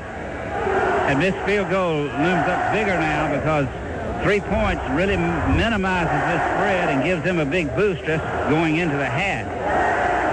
See how the Eagles handle the kickoff as Bradham waits for it. It's a short kick. Bradham will take it at the 10, 15, 20, gets by 1, 25, 30, comes upfield, 40-yard line. Big return for Marco Bradham all the way out to the Georgia Southern 40-yard line, and a good wall. Boy, at the 27-yard line to be exact, he turned on the afterburner. Boy, he hit the seam right at that point and shot all the way out to the 41-yard line. He comes straight up the field, and right there, well, actually, I was watching a replay. It was at the 25, and he really seamed it right down the sideline and made a great return to the 41. So the Eagles come up now. They have sputtered a little bit here in the second quarter of play. They'll run the fullback, and James Williams tries to break out of there. Goes out across near the 45-yard line for 4 very strong yards on first down. Those are to really keep up with your team, Georgia Southern, and what their theme is, what they want to do with the football, and that is to make it at least 2nd and 6 all the time, and they're getting better and better at it. This time, it's just across the 45-yard line where the ball is resting. 2nd down and a long 5. Receivers on both sides of the field. Bostic on a 2nd down call. Fakes inside, still has it. Going to cut it up himself, and he'll get dropped shy of the first down this time. Actually, he scooted upfield. How did he get out that far? He got across midfield. Boy, he just wrapped the ball up with both hands and dropped his left shoulder and lunged forward. He came fairly close to making a first down. They're actually going to measure it up there. Seems to me like it might be a little bit short, but it's a great effort by the quarterback on the keep. Unfortunately, the chain gang is on that side of the field. They'll stretch out the chain and just missed it by about an inch or two because the ball's laying on its side. I didn't realize he'd gotten that close, but he sure did get down near their 49-yard line. The clock is stopped with exactly 3 minutes left to go here in the first half. Don't these officials know you're not supposed to do this until there's 2 seconds to go in the half when you're trying to get the field goal unit on? Well, that was last week, excuse me. That's a good point. Next week, Jacksonville State comes into town. They're only one of the top Division II teams in the country. They are undefeated on the season. They've got a very big game today at North Alabama, and they are the Jacksonville State Gamecocks. They've got a great year going. And don't you know they're looking forward to coming up here? They really are. They were in the championship game last year. 3rd down and short. Going to go to Williams. Williams breaks 1 tackle. First down to the 45-yard line of James Madison. Well, just a quick striking ball, a handoff to Williams, who was actually on a trap to the left, and he bounced to the outside, made the first down by about 4 or 5 yards, and moved it to the 45. Williams is sprung in much stronger, and he's spinning out of tackles. He got hit right at the line of scrimmage, then he just bulldozed number 9 and reversed himself and drove out to the 45. An excellent run by the fullback. Sorrell way out right side of the field on first down. Bostic spinning inside to run that option. Cuts it upfield. Steps up. One man missed him. 40, 35. Another first down for Bostic at the 33-yard line. Got a flag James Madison, a penalty flag, though, is back upfield at the 43, and this one's coming back. Let me point out again that that's the lead option where he comes down the line and makes a decision to keep. And even though he made that decision to keep, the pitch man was still right there. Shafton Fraley is always out there. Already today they've gotten one big run out of it. This is a big penalty because they moved the ball all the way down there past the 35-yard line. Would have been a first down. So, obviously we had our wideout on that side of the field. A call for a holding that's going to back us up 10 yards from the spot of the foul, which was the 43-yard line. That should bring us back to our Georgia Southern 47-yard line. That is the holding call and really negates a big gainer. Now the clock becoming a factor also with 2 minutes and 26 seconds remaining here in the first half, and Georgia Southern has just 1 timeout remaining. They are leading by a score of 14-3. And it makes it 1st and 18, and as you said, down to 2:25. Clock's moving. See if they want to throw the football now. But Henry Parrish in motion right side. Bostic going to run that option. Going to toss it wide to Williams. Cuts upfield 50, 45, 40, 35, 30. First down. James is all the way down to the James Madison 18-yard line. First down. Boy, out outstanding running, but the thing that we have to credit is the downfield blocking. Now it's beginning to gel for him. Even though you get a holding call on the play before, your downfield blockers have to strike every time. That time they kept their feet. You can watch it if you're looking on TV. Watch people block. There's one on the crackback. You can't see it in the television film, but there was 2 excellent blocks. On first down, going straight ahead inside the 15, Bostic pounding down near the 14-yard line, gets 5 yards on first down. Option keep. You got to hustle it up a little bit. 147. The ball is inside of the 15 to the 14-yard line. Right hash mark, second down 5. Eagles trying to get points here before halftime, leading 14-3. A minute 35 on the clock running in the first half. Second down, Georgia Southern, about 5 yards to go. Fraley in motion, left side, Bostic runs the option. Going to cut it up again. Dives inside the 10-yard line. He's going to be close to the first down. Should be shy by about a half a yard. Well, unusual thing then. There was an injured player trying to get off the field. No official ever saw him to stop the clock to let him get off. And Georgia Southern actually ran the play with a defensive player who was injured trying to get off the field. It's close to a first down, third and short. 1 minute and 5 seconds on the clock. And the clock is running. You got to get the first down here first. Eagles coming up, third down and 1 from the 10. Straight ahead, Williams. He's got the first down, and a quick flag gets thrown in right away. That's not a good sign when that gets thrown. Boy, it really isn't. He made the first down easily, but to the 8-yard line. But the flag was thrown right over the offensive tackle's head, so I guess that's where it came from. Good gracious. Well, a lot of holding calls against Georgia Southern here. In the first half of this football game, we had too many penalties last week, and most of them were personal fouls. This is a mighty big one for this holding call. Hugh, what do we got already in penalties now in this first half? Well, actually, that's just the third penalty. We had 1 or 2 that have been turned down, refused. That's true. But the one before set us way back where they had it, I believe it was 18 yards to go for a first down and got the great pitch and run out of it. But now when you cross the 10-yard line and you get a holding penalty, that is really devastating. Moves it back to the 20. Against Georgia Southern. It'll be third down now and 10. That is a big, big penalty. Now you're in a position where you have a down to make a first down, and then you have to go for the field goal if you don't get it. And the clock is moving at 49 seconds to go in the half, and the Eagles almost start too soon. Penalty flag's already down. Bostic going to toss it late to Williams. He's going to get dropped for a gain of maybe 1 on the play. And I'm sure James Madison is going to take the play, which only goes to the 19-yard line. It'll bring up fourth down, and the Eagles will have to get the field goal unit out there to try a long field goal. They'll call it an illegal shift. The slot back on the left side was stepping up on the line of scrimmage as when somebody went in motion. And when you see anytime you see the referee toss the flag, you know it's against the offensive team. So the penalty is declined. Should be fourth down. Got to get the field goal unit out there now with 39 seconds to go in the half. Try to kick one up here and get those 3 points back. Well, it was a good drive and had a great chance to get down here, but they could not overcome all those penalties. Penalties really is what has stopped them on this drive. No question about it. They've had 3, I believe, Hugh. That's right. This is a 36-yard effort now into the wind. Reed Haley missed his first one. Ball placed down. This kick is up. This has distance. This kick is good. 24 seconds to go in the half. Georgia Southern leading 17-3. We'll break 60 seconds for local word on the Georgia Southern Sports Network.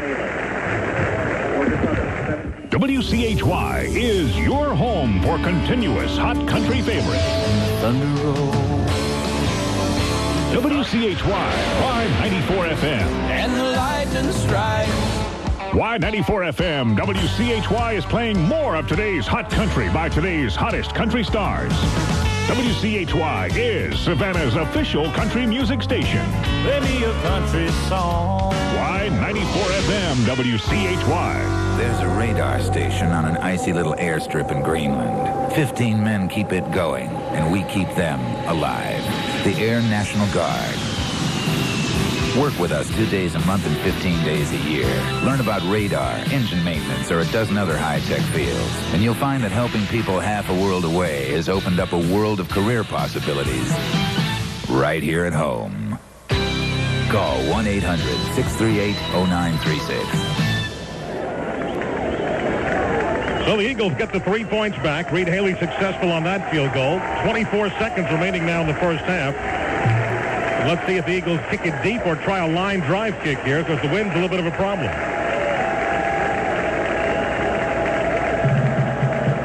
Deep man for the Dukes, standing at his 7-yard line as Haley kicks it high, and he kicks it pretty deep. At the 7, that's where it's fielded, to the 10, to the 15, and 17, 18, 19, 22-yard line. And that's where the Dukes will have it with 19 seconds remaining here in the first half. Robinson on the return. That ball hung up there a long time. That was an excellent kick into the wind. Kicked it all the way to the 7, as you said. He got hit at about the 15, but he broke the tackle, got it to the 21. I know what I do in these situations. I put the dadgum ball up.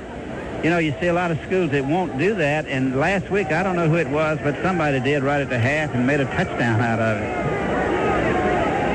Well, McLeod is wide to the right side of the field. They'll run it inside. They'll pop their fullback 30, 35-yard line. It's a big gasher for a first down. And now James Madison will stop the clock with 9 seconds remaining. Well, they changed up the players on us that time and ran their fullback, Anthony Lopes, number 39. And all of a sudden, the Dukes are out to the 38-yard line and call a timeout here with 9 seconds remaining in the first half. Timeout on the field. Let's just break now for 30 seconds of local words on this, the Georgia Southern Sports Network. The best tailgate parties always start with one quick stop at Gate Petroleum. Gas up your tank and fill up your trunk with food and drinks from Gate Petroleum. And you're on the road to a great time in no time at all. Gate Petroleum is your Eagle tailgate party supply store with all the ice, drinks, snacks, and munchies you can want. Gate Petroleum has 7 convenient locations, 2 in Statesboro, and in Fuller, Rincon, Beaufort, Hampton, and Vidalia. Gate Petroleum. Villanova 7 in the third quarter. On the Dixie Crystal Sugar scoreboard now, Delaware leading Villanova 14-7 in the first quarter. Youngstown State still trailing 21-17 in the third quarter to Northeastern. William & Mary is leading Towson State 14-12. That is at the half. Boston University leading Richmond 14-12. There in the second quarter. Florida leading Auburn 17-6 at the half. Clemson leading Duke 14-6. That is at the half. Wouldn't be surprised to see the Dukes of James Madison put it up here and go really deep. In fact, I'm surprised they don't have all 3 receivers to one side of the field. They actually do. They want a flanker, though. Eric Williams from the 39-yard line is back to throw. Plenty of time. Now he's going to run with the football. The clock will run down to 2-1. He steps out of bounds as time has expired. So he gets some yardage on the play across midfield, but did not throw the football, and that's how the first half comes to an end with your score. Georgia Southern 17, James Madison 3. We'll break 2 minutes for local words on the Georgia Southern Sports Network. These days, when value means so much, the Belt Day sale brings you so many savings opportunities. Look for great buys on fashions, shoes, and accessories for your family. Famous names like Corette, Duckhead, Agner, and Nike, as well as our exclusive private labels. And you'll save on selected housewares and home fashions from names like Kenwood, Mikasa, and Canon. It's Belk's biggest sale of the season. The Belk Day sale going on now at Belk, Savannah Mall, Oglethorpe Mall, Crossroads, and the mall at Shelter Cove. There's still time to come down to your Farmer's Furniture Store and enjoy the tremendous savings during the greatest one-day sale in history. It's going to end tonight at 8 o'clock, but there's still plenty of merchandise, plenty of furniture, plenty of appliances, electronics at drastic reductions here at Farmer's Furniture. You don't need any money down. Qualified buyers just charge it at Farmer's. Delivery's free, and speaking of free balloons for the kids. Come on, there's still time left to not miss the greatest one-day sale in history. Where? Farmer's Furniture until 8 o'clock tonight. I'm Martin Neesmith, the dealer at Neesmith Chevrolet's Pontiac Geo in Claxton, the home of no hassle buying. And I've had many people ask me, is no hassle buying for real? And is it as good as it sounds? The answer is yes.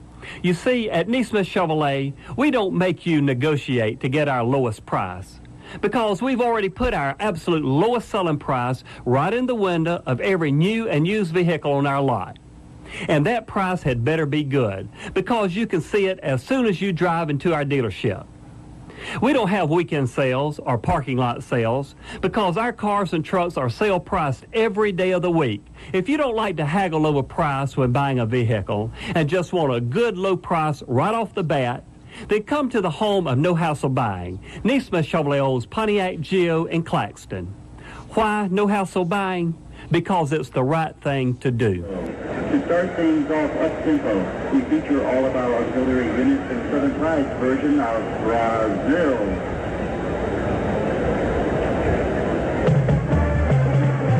We are back with you here. It is halftime at Paulson Stadium, where the Georgia Southern Eagles hold a 17-3 halftime lead. Although this ball game at first looked, Frank Inman, like Georgia Southern might really jump out here when they did with a 14-0 lead, but it certainly has settled down in the second quarter.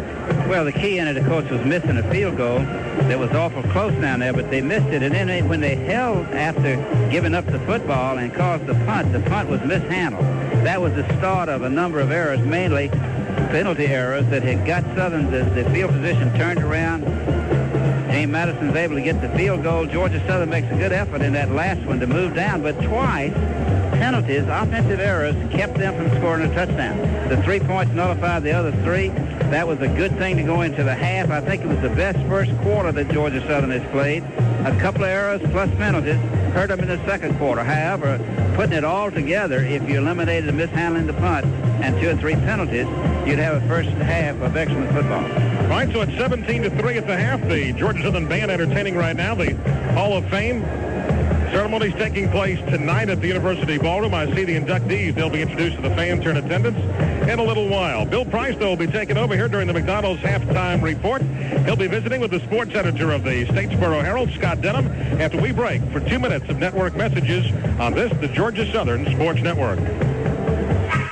I'm at McDonald's with some folks who really work here. Excuse me, what can I get for under $1? 59-cent hamburgers, cheeseburgers for 69 cents. What's your favorite? Cheeseburger. What's the difference between a hamburger and a cheeseburger? Cheese. There's cheese and cheeseburger. They call it a hamburger because it's cheeseless. That's a good word. That's a good word. How much is a regular hamburger? 59 cents. You can get a cheeseburger for 69 cents. Plus tax, prices may vary at participating McDonald's. If you're hungry and you want a great deal, good food, and a smile, come to McDonald's. You're driving on a freeway and are about to change lanes. There are 3 things you should do first. Do you know what they are? Grange Insurance wants you to know. So Grange has produced Play It Safe, a booklet of practical tips to help you avoid accidents on the road and at home. For your free copy, call 1-800-229-SAFE, 1-800-229-SAFE. Sure, you can count on Grange if you have a loss, but we'd rather help you prevent one. Grange Insurance, your partner in protection and prevention. Everybody has priorities. You want to be successful. You want more time for your family and for yourself. At U.S. Air, you're the priority. So when you have business to take care of, we'll take care of you with great service, great schedules, and fair prices. U.S. Air, when it comes to priorities, we've got ours straight.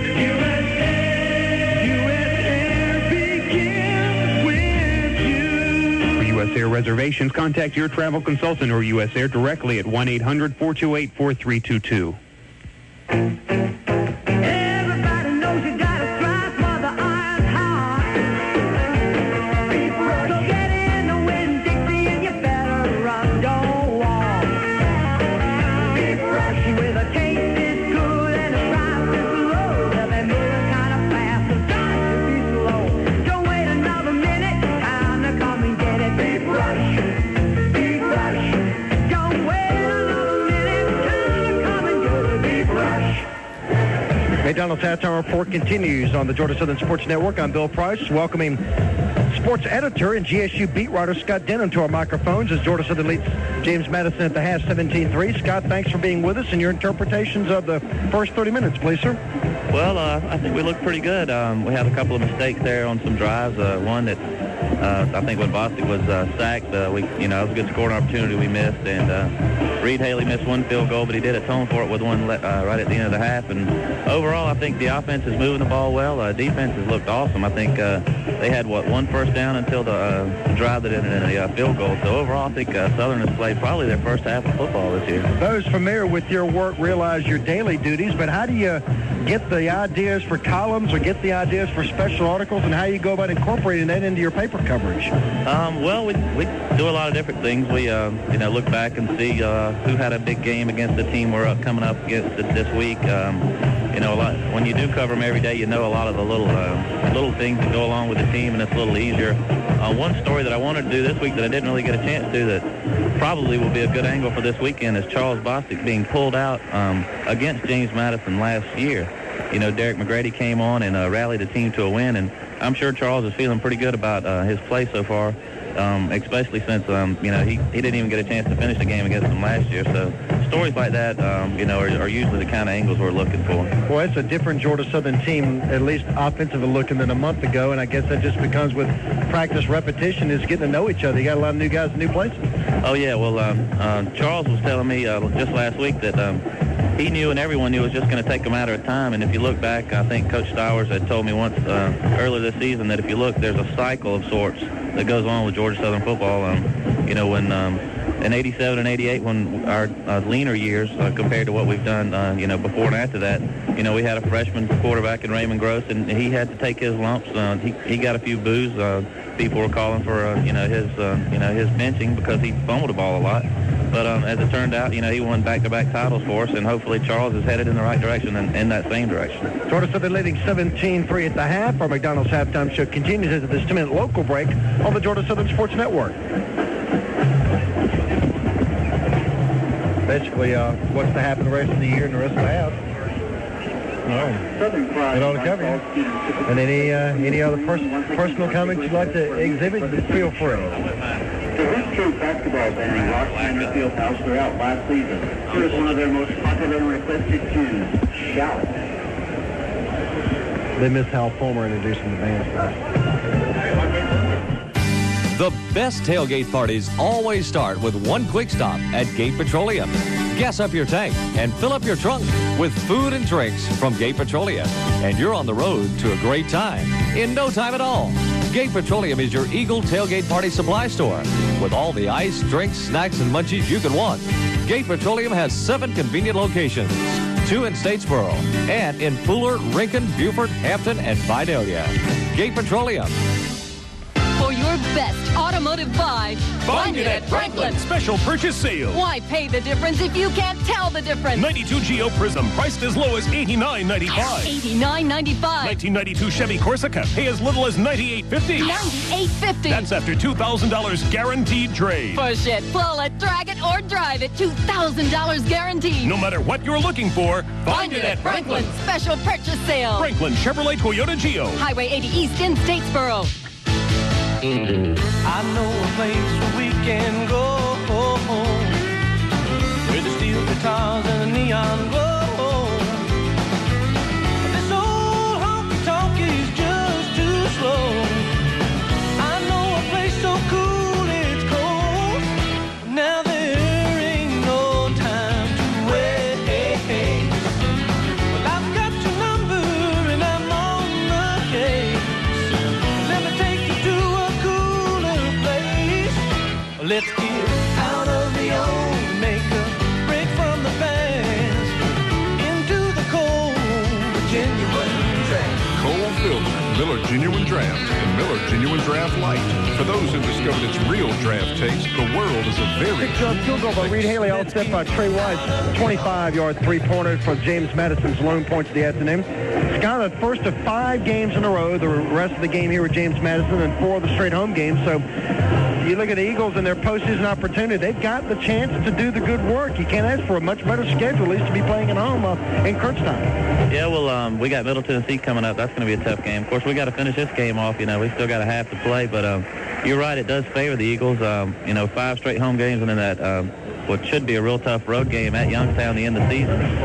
If we can win all our games and then go up there and win that one and just have 2 losses on the season, you know, we might even be hosting a first-round game. That defense, Darius Dawson making a hit, Paul Carroll, before he had to leave with a slight concussion, making a hit, probably got the concussion on the hit he made on the James Madison running back. I mean, you're starting to see some real impact players on that defense, and that really can jack up a whole team, not just the defense. Oh, yeah, this defense is good now. I mean, it's taken them a while to get to where they are now, but they've got a lot of good athletes out there. Sean Austin has shown his kind of ability with some of the licks he's put on today.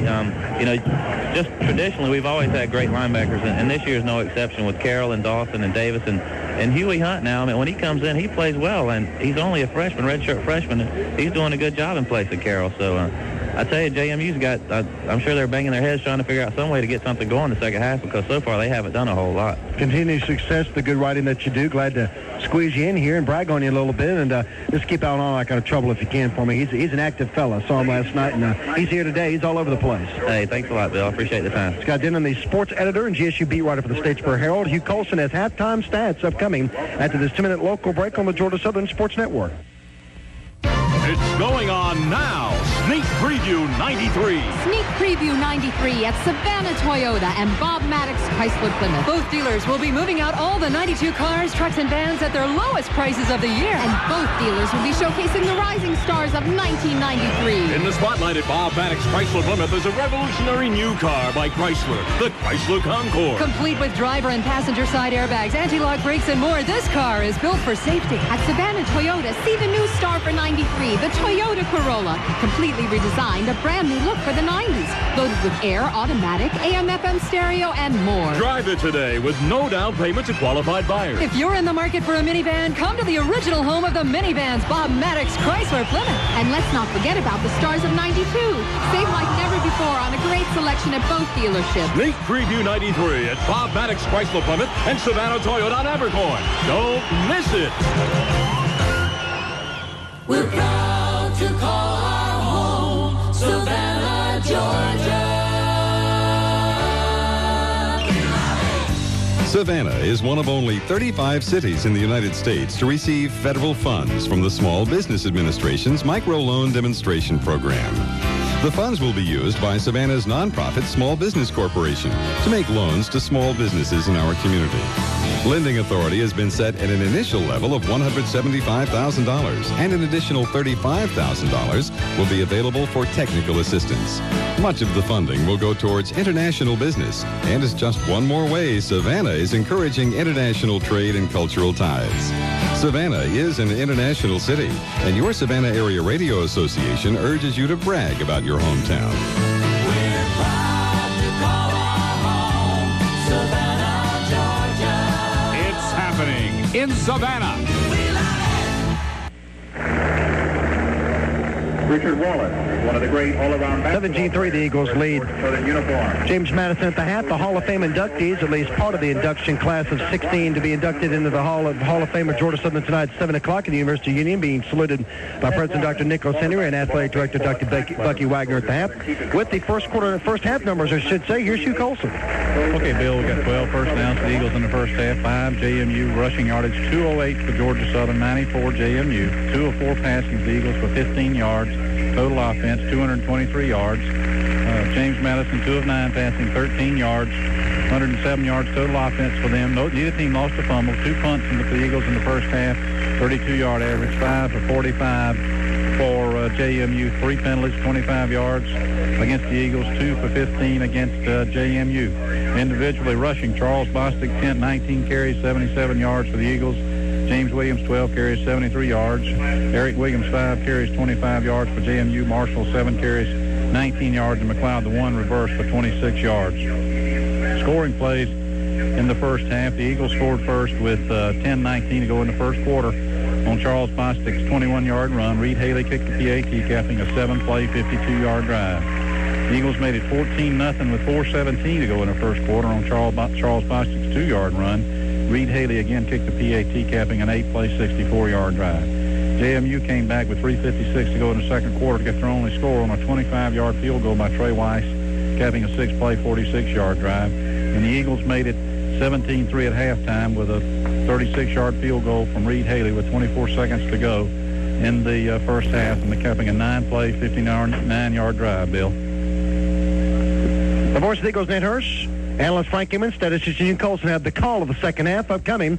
Eagles leading 17-3. Back for the second half after this 2-minute network break on the Georgia Southern Sports Network. What you want is what you get. Every day and every way. What you want is what you get at McDonald's today. You get the deal you want at McDonald's. 59-cent original hamburger, 69-cent cheeseburger, or an extra value meal. Prices may vary plus tax. Get to a participating McDonald's now. What you want is what you get at McDonald's today.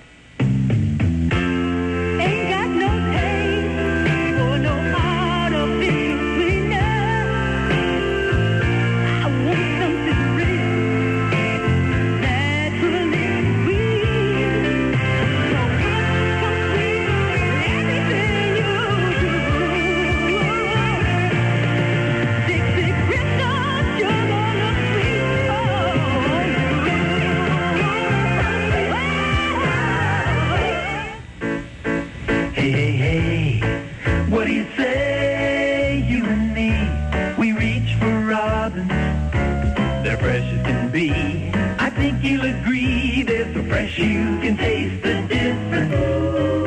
Once you bought a Robin's hot dog, life won't be the same. It's gonna make your day. So what do you say, you and me? Let's reach for Robin's. And reach for Robin's great tasting smoked sausage. It's a family favorite. It's the excitement of Southern Conference basketball action coming to Hanner Fieldhouse. The Georgia Southern Basketball Eagles begin play in the Southern Conference this year. Be a part of all the action. Get your season tickets for Georgia Southern Basketball. Call the GSU ticket office, 1-800-544-2798.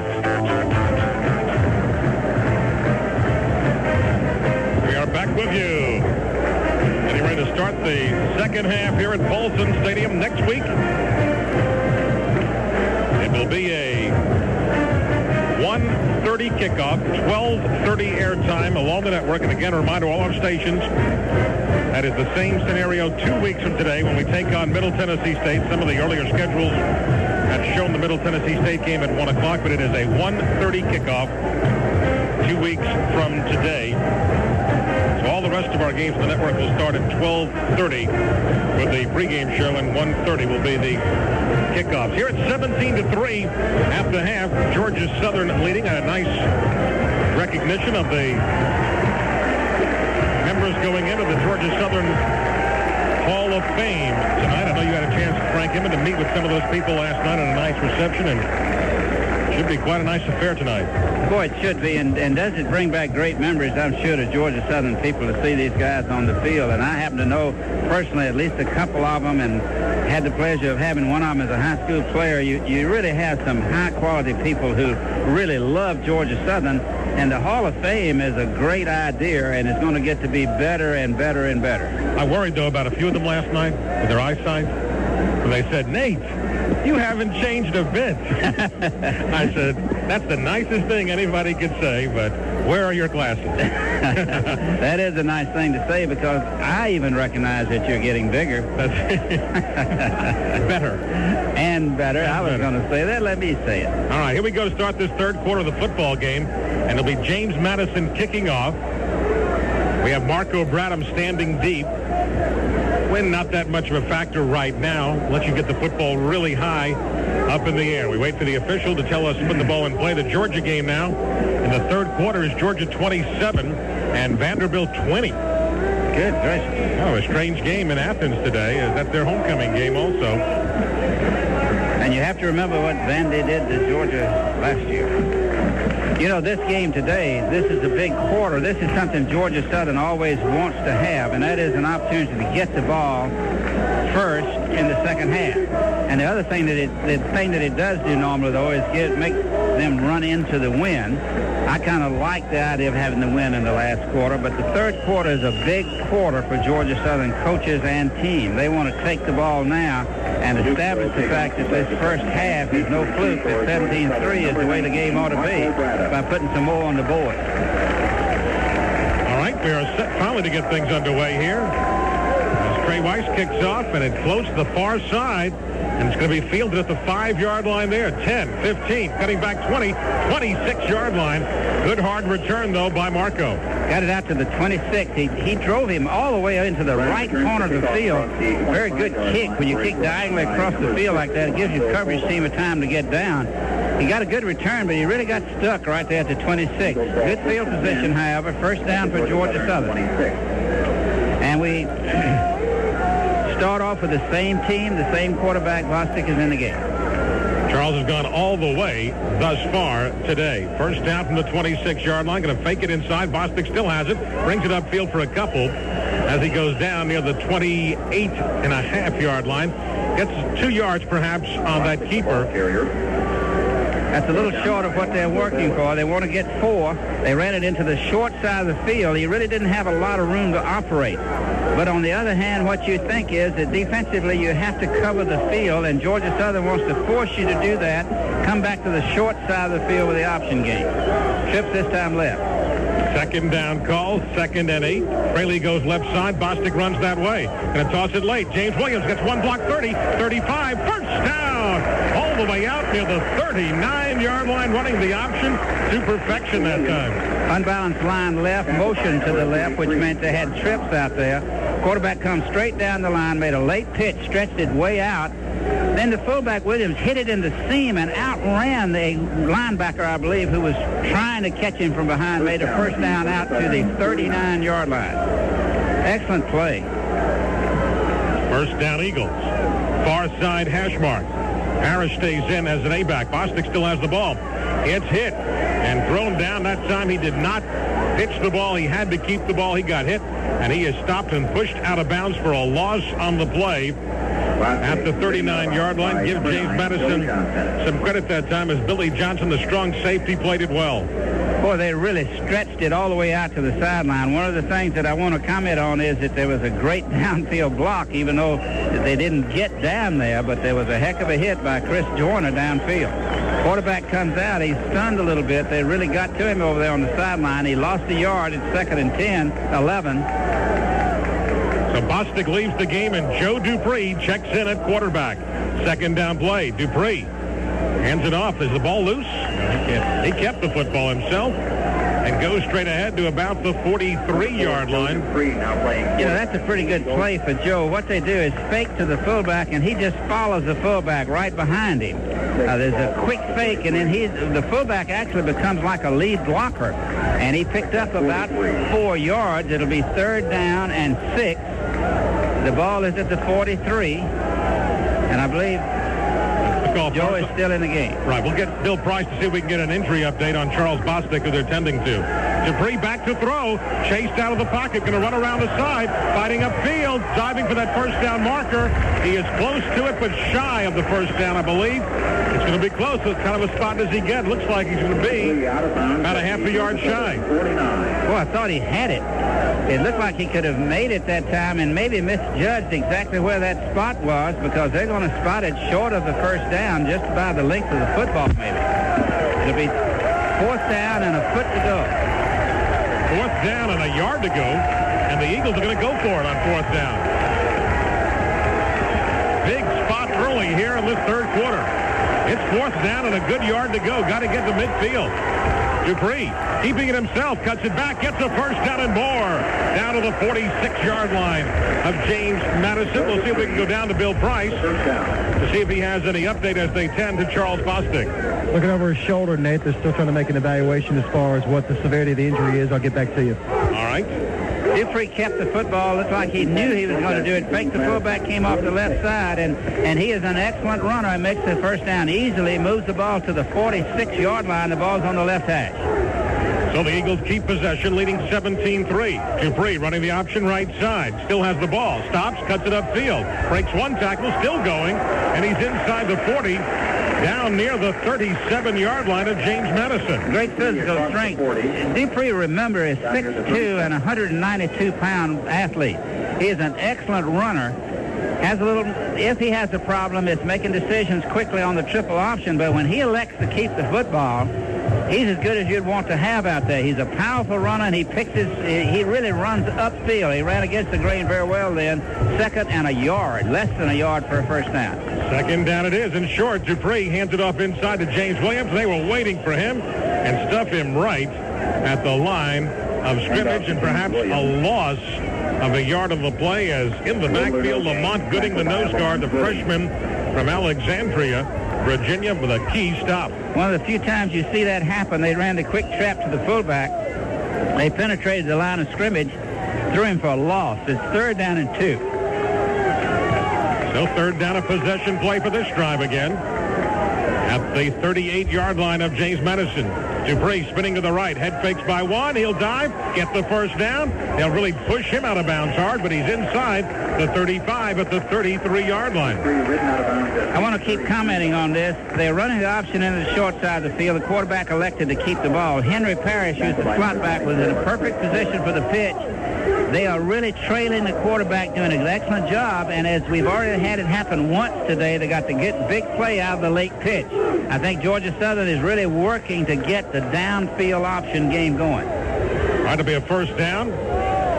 Dupree hands it off straight ahead. James Williams goes inside the 30 to the 29. We go down to Bill Price for an update on Charles Bostic. A grade 1 shoulder sprain, just a little bruise, but he should be able to be okay. They're going to give him a few tablets or anything, just kind of ease the pain, let him wait a series, and we might see him back before you all know it.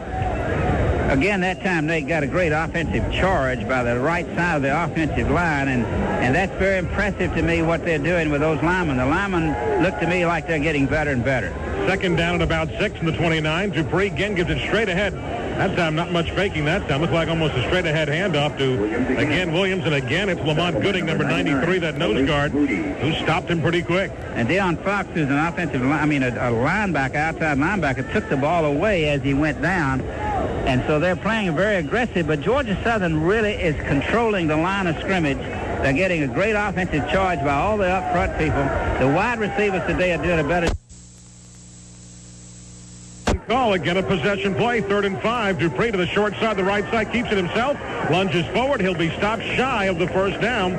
He's near the 24. They've got to get to about the 23-yard line. And the key to that play was the offensive right guard, Brian Cagle, 6 feet, 100. I'm sorry. The right guard is not Brian Cagle. It was the right tackle, Rex Nottage, and he made a great block. Knocked the defensive man down. The quarterback kept the ball, moved it 4th and 1. The ball is inside of the 25-yard line. They're going for it. And they don't go to a short yardage set. They stay with the regular set. Put Fraley in motion. Dupree trying to run that corner. Can he get outside? He gets by 1. He's lunging. He didn't make it. Big defensive stand. As James Madison strung the play out, and they have stopped the Georgia Southern Eagles on the 26-yard line. Strange call when you really get down to it. Here they were 4th and very short. They ran a sprint, quarterback sprint on the corner. No election to pass, just took it out and took it laterally to the sideline. Excellent pursuit by James Madison. They just knocked them down. We have 9:46 to go here in the third quarter with your score. Georgia Southern 17, James Madison 3. We'll break. 60 seconds for network messages on the Georgia Southern Sports Network. All across the USA, we're working hard for you. How is U.S. Air working hard for you? With an unsurpassed frequent traveler program that allows you to earn a free round-trip ticket for as little as 20,000 miles. Everything we do, U.S. Air begins with you. For reservations and more information on U.S. Air's frequent traveler program, call your travel consultant or U.S. Air at 1-800-428-4322. Moms and dads and kids all know they cost less and they taste better. They taste so good. What's more fun than a dog in a bun? What's more fun than robbing? So when you want it fresh, when you want the best, hot dang diggity dog. When that dog's away, hey, what do you say? It's time to reach for Robin. And reach for Robin's great tasting smoked sausage. It's a family favorite. Play coverage of today's game. Tim Sauer Show with weekly highlights. So we have 9:46 to go in the third quarter. The Eagles with a long drive that took 5 minutes and 14 seconds off the clock, but no points to show for it. And the Dukes of James Madison know they're still in this football game and then some. Boy, in any close football game now, 4th down and going for it is the key of the game. This time they do have a comfortable lead, but they needed to make that. Georgia Southern got stopped. Let's see how the Dukes respond here now. Can our defense rise to the occasion once again? Eric Williams on first down from their 26-yard line. Long count here again as he goes straight out to his tailback. This time they bang us. Darius Dawson with a good stop. He goes to about the 29-yard line and a way late penalty flag gets thrown on top of this one. Let us see what it is all about. Boy, it looked like a great defensive play. Mash came down the line of scrimmage and got some damage started, and then they stopped him for about a yard gain. This is going to be a personal foul, Georgia Southern. Here we go again. Big one, 15 yards for the Dukes of James Madison. See, what makes it such a compounded problem is they make about a 3-yard, 2.5, 3-yard play. So it'll be second down and 7 yards to go. Instead of that, it'll be first down, and the ball is moved all the way out to the 45-yard line. It is a huge penalty, and it is after the fact. Now, in this case, it certainly looked like it was pretty close call, but at the same time, that is extremely costly, and penalties today have been just devastating. And last week, Anthony Williams injured on the play. We'll get an update on that injury in just a moment. It's first down for James Madison. The ball moved all the way out to the 45-yard line. They're waiting to get the chain gang situated on the far side of the field. 17-3, Georgia Southern is leading. That is a big gainer. With the penalty, it brings them up 20 yards. First down call, 2 receivers left side of the field. Williams runs the option. It's hit and dropped by Darius Dawson, and Darius Dawson is having a big game today. With an open end to the left side, I formation, they tried the lead option, and Dawson just committed himself on the shot. I mean, he came up the field just like he knew what was coming. He was already in the backfield, met the quarterback, hello, right in his face, and got him actually right behind the line, and he fell back to the line of scrimmage, 2nd and 10. Excellent individual play by Dawson. Second down, 10 yards to go. Shift the tight end out on the left side of the field. Williams, will he throw it here? Nope, gonna run it again. They'll pop the middle, got a gainer to the 50. In Georgia Southern territory, the Eagles will gang tackle. That is Miles, the fullback who had just checked in. Another freshman, Rod Miles. It's what they call the lead draw. The quarterback sprints back to the tailback, and he steps to the left, takes the ball, and then picks his running room, went back to his right. Actually made a good run out of it. He picked up 6 yards. It'll be 3rd down and 4. He's across the 50 to the 49-yard line. They actually have to go to the 45 for a first down. They're on the right hash. 3rd and 4. Possession play for the Dukes of James Madison. Quick pop pass. Who's trying to throw it? Yep, got his tight end to the 35, to the 33, to the 32-yard line goes Caggiano, the tight end from Montclair, New Jersey. He had to pump fake twice. Boy, just a beautiful decision by the quarterback. Normally, when you run that play, you fake to the fullback to the right. The tight end was on the left side. He went straight up the field. When the quarterback went to throw it the first time, he couldn't get it to him. He pumped it and then let him have it a little late. Perfect play. First down, moves it to the 32-yard line. So James Madison is on the move once again. Williams sprinting out to the left. Wants to throw on the run, and it is broken up beautifully. Rob Stockton got there just in time to separate John Allen from the ball. Let me go down to Bill Price and see if we can get an update on the injury to Anthony Williams. They rolled over on his ankle. Anthony will be okay. Charles Bostic, limited movement in his shoulder, throwing-wise, but he can run. And Rob Stockton and Hammer Hudson decided to play a headbanger ball down here and sending a little message to the JMU receivers, guys. All right, second down, though, as JMU comes down the field. They're at the Georgia Southern 32-yard line, 7:50 to go in the 3rd quarter. Williams hands it off again to the tailback, and they pop it through again with a good gash down to the 26, 27-yard lines where his knee actually touched down. Let me get a station break in right now as we'll pause 10 seconds for a station ID on this, the Georgia Southern Sports Network. You're listening to Georgia Southern Football, brought to you by Franklin Chevrolet, Miller Beer, and Gate Petroleum on WCHY Savannah. Now the big 3rd down play. It's 3rd down and 4. 27-yard line. Motion man McLeod comes to the left side of the field. Williams runs the option that way, keeps it himself, and gets stopped at the 25-yard line. He is shy of the first down by about 2. It is 4th down here, and let's see what the Dukes do. Do they go for a field goal here, or do you go for it? Well, it would make a 42-yard field goal effort. The score is 17-3, and they are I believe they're bringing in the kicking team. It's going to be a long run, but remember that he's got a heavy wind with him. I don't know how heavy, what the actual mileage is on the wind, but it's a heavy wind.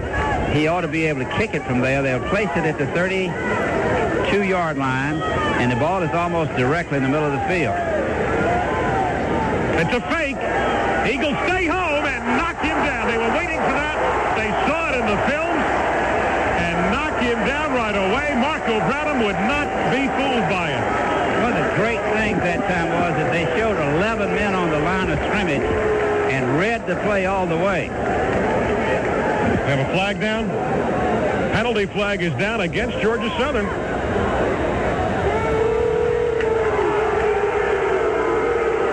They just call unsportsmanlike conduct? Yep. Boy, I tell you what now, when you make a play like that and you take the ball over at the 35-yard line and then you get a flag thrown on you, you're talking about these kind of errors are absolutely devastating. You just cannot do this. Georgia Southern, if they're going to take a 15-yard penalty, unless it was after the play, if it's after the play, Georgia Southern should get the ball, and it would be 1st and 25. And I assume that's what it's going to be. But even so, instead of being first down at the 35, it'll be first down and 25 at the 19. And that's a huge, huge error on the part of Georgia Southern. Nate, I don't know. I don't want to keep talking about it, but you just got to correct that stuff. Penalty against Georgia. Charles Bostic is coming back into the football game now. But the Eagles have really killed themselves. 1st and 25. With a late penalty after a great play was made.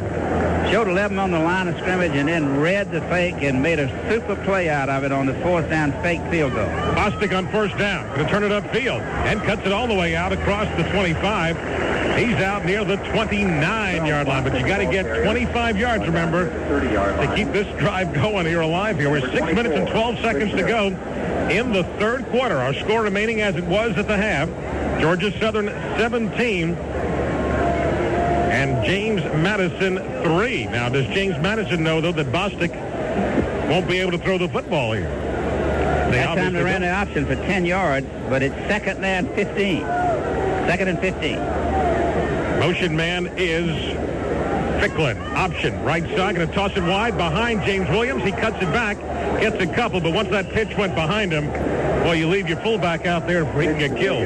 It really broke up the timing. It was a poor pitch, a little high and behind him. I thought Williams did a good job of adjusting and catching the football and actually did make a couple of yards out of it. Moves it to the 32-yard line. It'll be 3rd down and 13 yards to go. And Bostic leaves. Comes out. And Dupree comes back in. Dupree normally has sprinted out and thrown very deep on this kind of a situation. Darren Willis left side of the field. Terrence Sorrell right side of the field. Dupree straight back to throw. Looks, zips, incomplete. Tried to come back and get Sorrell near midfield. It'll bring up 4th down, and Georgia Southern has to kick. Boy, I like the call. That's exactly what you have to do. He sprinted to the left, pulled up. Sorrell's ran a deep curl. He would have had enough for the first down. Dupree was forced to throw a little quick, and he rifled it into the ground. There was a deep man down the sideline. Had he gotten it to him, it would have been enough for the first down. But Georgia Southern, due to all these penalties, is going to have to kick the football. Thatcher gets the snap back. Puts the toe into this one. Hangs up there. No fair catch. He hits one man. A flag goes down at the 35-yard line. Let's see who this penalty now. The only thing I can imagine would be calling something about interference with a possible fair catch. He was so close to him when he caught the football. Well, he never made a fair catch sign. Let's see what the official is going to come out here and say now. Didn't give him enough room, so it'll be a 5-yard penalty. See, you're supposed to give the guy a couple of yards, and actually we were all over him. You don't see that call very often. I tell you, when a guy steps up in there and catches it, he's sort of free game. But that's another penalty, and technically I think they're correct in it. The distance on that kick, you? 33 yards, Nick. And again, the 5-yard penalty for the return. 4:55 to go here in the third quarter of our football game. With your score, Georgia Southern 17 and James Madison 3. We're going to break 60 seconds for local words on this, the Georgia Southern Sports Network. There's still time to come down to your Farmer's Furniture store and enjoy the tremendous savings during the greatest one-day sale in history. It's going to end tonight at 8 o'clock, but there's still plenty of merchandise, plenty of furniture, plenty of appliances, electronics at drastic reductions here at Farmer's Furniture. You don't need any money down. Qualified buyers just charge it at Farmer's. Delivery's free, and speaking of free balloons for the kids. Come on, there's still time left to not miss the greatest one-day sale in history. Where? Farmer's Furniture until 8 o'clock tonight. Tonight, While other dealerships have shut their doors, Fuller Oldsmobile's huge save-a-thon is still going strong. Fuller Oldsmobile will stay open late tonight, offering huge savings on every car in stock. So drop whatever you're doing and come on by for a test drive right now. When you see Fuller's tremendous price reductions, you'll be glad you did. Believe it, we've cut back prices on every new and used car on the lot. That's right, every single car. This exciting sales event is happening right now at Fuller Oldsmobile, 7103 Abercorn, and we'll be here late tonight till the last customer is served. So drop by now. Nate Hirschbach with Frank Inman, statistician Hugh Colton, 4:55 to go in the third quarter. As James Madison will take over on their own 39-yard line. They are down 17-3 on the scoreboard. And the official says we are ready to play ball. Good field position, involved directly in the middle of the field. Juan Dorsey goes wide right side of the field. They shift the tight end now out to the left. Williams goes straight ahead. His fullback got stood up and thrown back in a hurry. Boy, that's great up-front play, plus the linebacker. One of the things that's really tough is that when that tight end shifts, it caused Georgia Southern to move 4 people. All 4 of the down people really have to adjust, plus the corners and the safety men have to adjust, and the 3 linebackers. So it really creates a lot of movement just by a simple splitting of the tight end. 2nd down and 8. Ball now at the 42-yard line. Williams still has the ball, being chased. Nick Davis missed him. He's going deep, and he's got a man there, and he overshot him at the 10-yard line, and he zipped that ball down the field. That shows you what he's capable of doing. He didn't have time, though, to get set. I tell you, he tried a quick play-action pass to the left. He sprinted the wide receiver, the flank, the split end on the right side. Though he was open, Nate. He's 3 or 4 yards behind the defensive cornerback over there. That means if he lays it out there, it's a touchdown. He was rushed, and he overthrew. 3rd and 8. That'll be a 3rd down call. Again, shift the tight end left side of the field. Big possession play. Williams this time a straight back drop. Incomplete off the fingertips of McLeod. He was coming back. Holy. But that's the play everybody likes to run right now. Got the Houston screen on that time, and he is a great runner. It's a screen pass where the linemen just line up and fan out, come to their left, and become lead blockers on what looks like a little slant to the inside. Somehow or another, he tried to run with it before he caught it. And so it goes for naught. It'll be 4th down and 8. Georgia Southern's lined up with 10 men down. Looks like they're going to try to block it. Scott Frazier to kick. He'll get it away. Not that deep this time. What kind of hop? It'll bounce around. Eagles get away from it. Inside the 20, 18-yard line, 17-yard line of Georgia Southern is where the ball is finally downed, and we have a kick that time, Hugh, of 41 yards. And no return. We're also going to get a timeout taken on the field here. If the officials see the TV guy. So far, they haven't looked for him. But now they have. 3:57 to go here in the third quarter. Timeout on the field. 17-3. Georgia Southern leading. We'll break. 60 seconds for local words on the Georgia Southern Sports Network.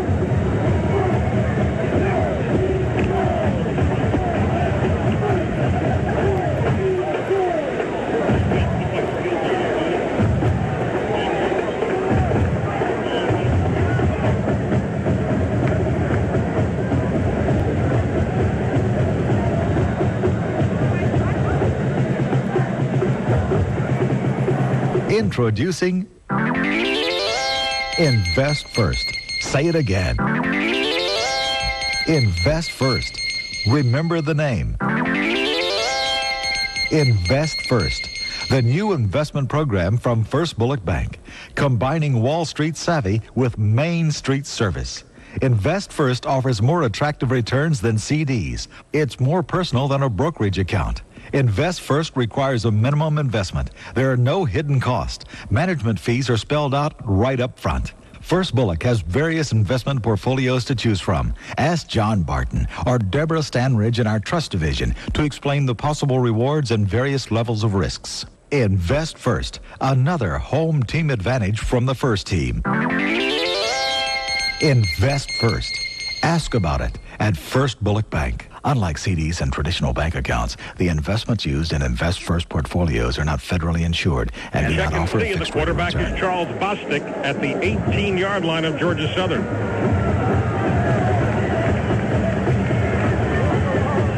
Bostic runs the option left side, turns it upfield, goes across the 20, takes another hard lick and gets about 5 yards near the 23-yard line. The Eagles rushing today, I believe, have 260 yards. Is that what we're saying, Hugh Colson? And that would be the high total rushing the football this season. I've got 270, but that's a general idea. Okay, so that's the most yards rushing. And here's a good indication of it. It's 2nd and 5. If you get 2nd and 5 or 6 even, you know that you're running the option awful well. 2nd down, 5 balls in the middle of the field, it's 22. Bostic closing in on 100 yards rushing today. On 2nd down, he runs the option left side, turns the corner, keeps it himself, dives for the first down and has it at the 30-yard line. I saw 2 white jerseys just get knocked down on the ground on the counter option that time. 2 great blocks by the outside people. Somebody cut the linebacker and knocked the cornerback down. He turned upfield, made the first down. So they have the ball just short of the 30. 1st and 10. It's on the left hash mark. Final score, Northeastern 28. Number 6, Youngstown State 23. So last year's national champion loses for the 2nd time this season. First down call here. Bostic runs the option the other way. Going to go to Ficklin. Ficklin puts his head down and goes across the 35 as he picks up 5 hard yards. Well, I tell you what, they're really getting after the corners, and that means, again, that slot backs and wide receivers are really doing their job today.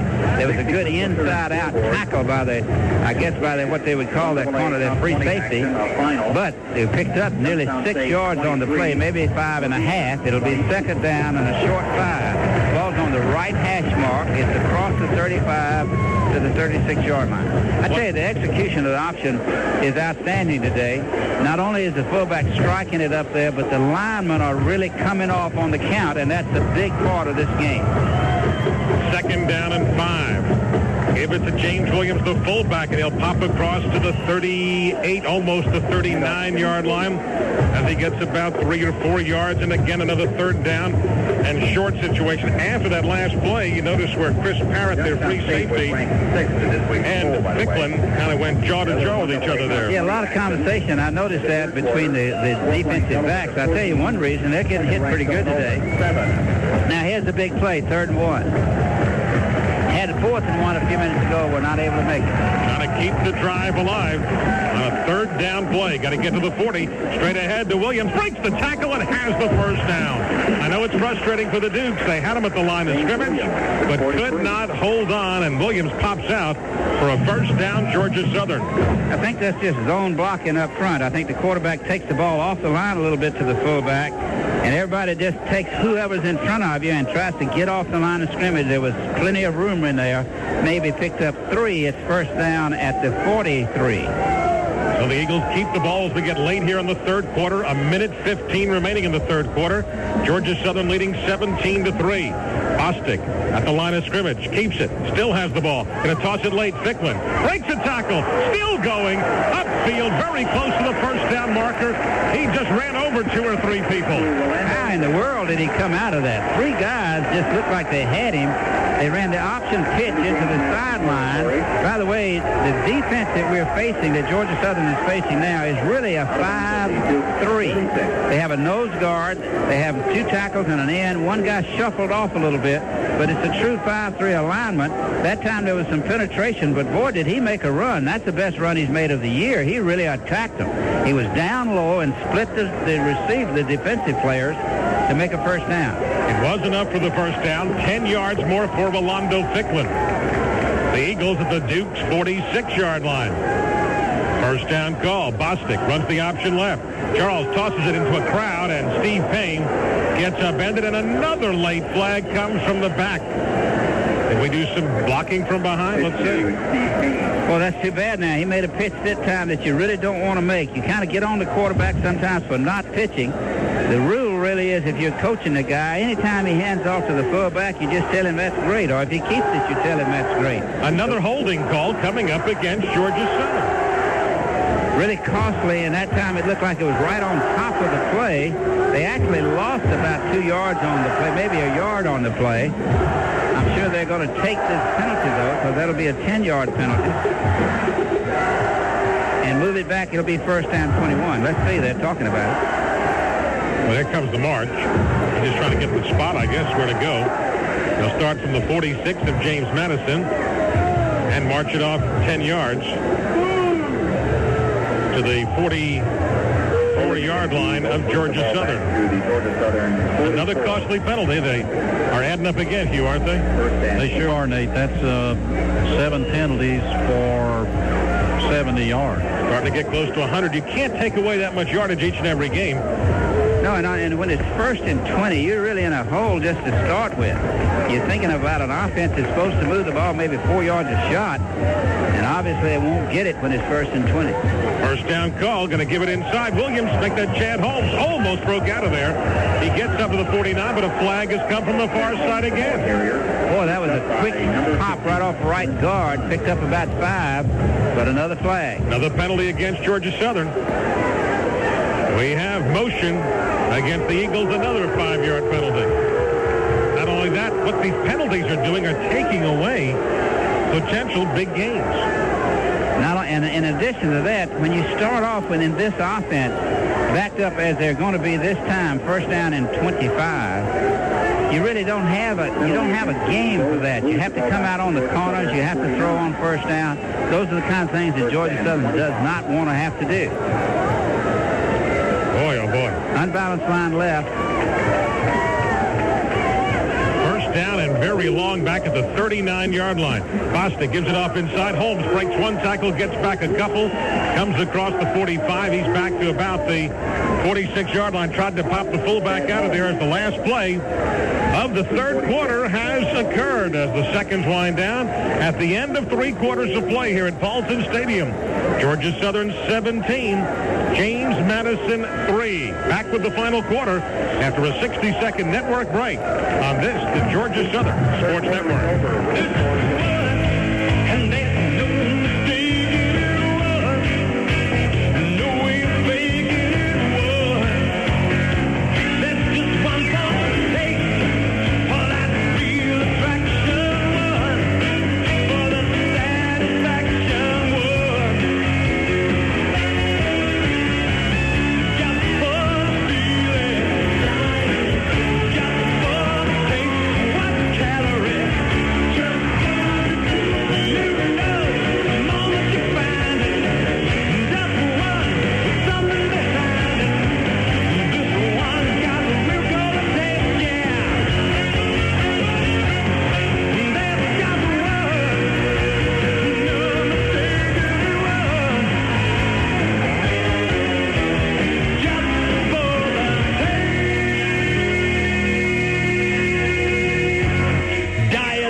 Here at Paulson Stadium with some quick third quarter stats. Here's Hugh Colson. And 8 through 3 quarters, 18 first downs for the Eagles, 7 for JMU, 310 yards rushing for the Eagles, 114 JMU, 2 of 5 passing for the Eagles, 15 yards.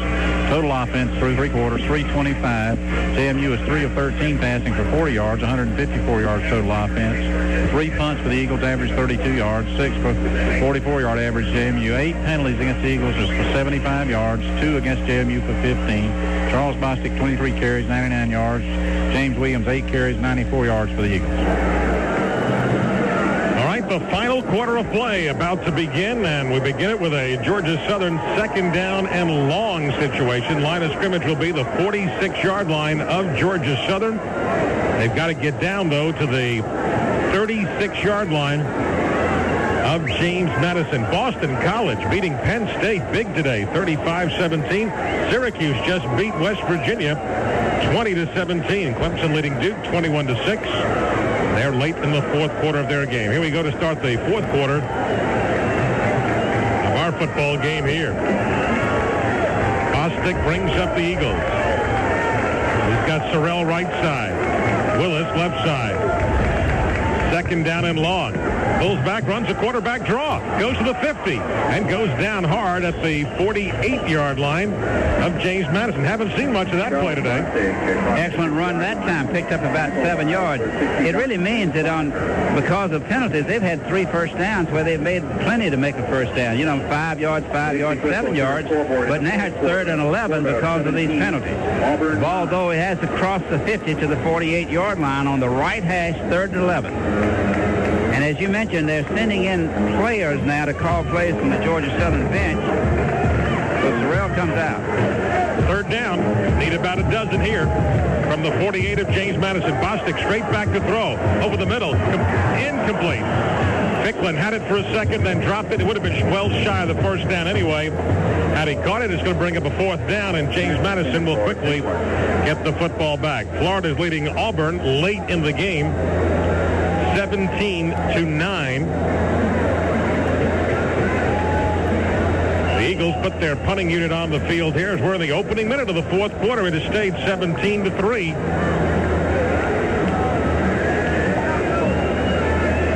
Need a good kick here from Bill Thatcher.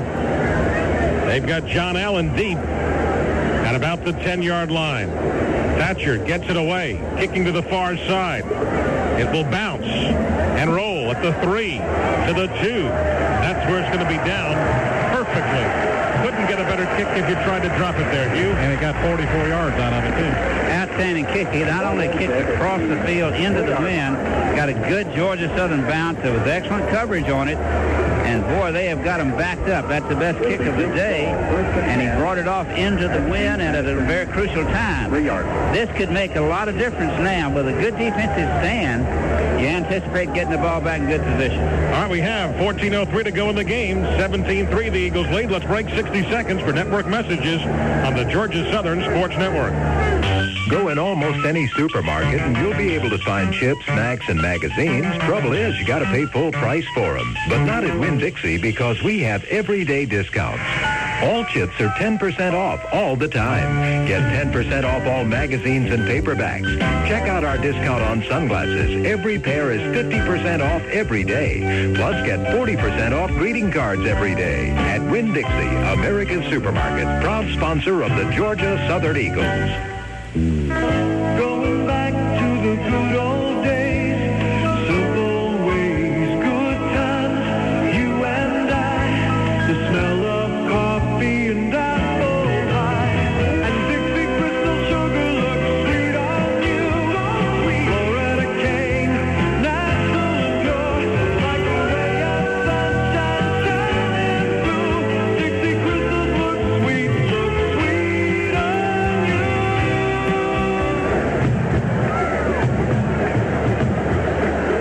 Back with you at Paulson Stadium. 14:03 to go in this one. Next week, right back out here. 1:30 kickoff against the Gamecocks of Jacksonville State.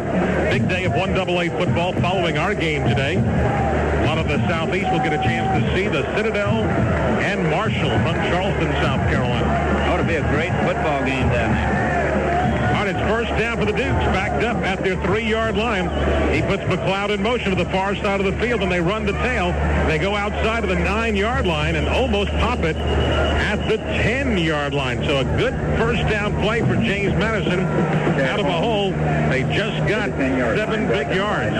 Boy, great run. Just came off left tackle and then man-powered people. They moved it out to the 10.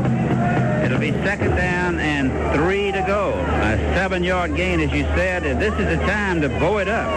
Defensively, you need a big play.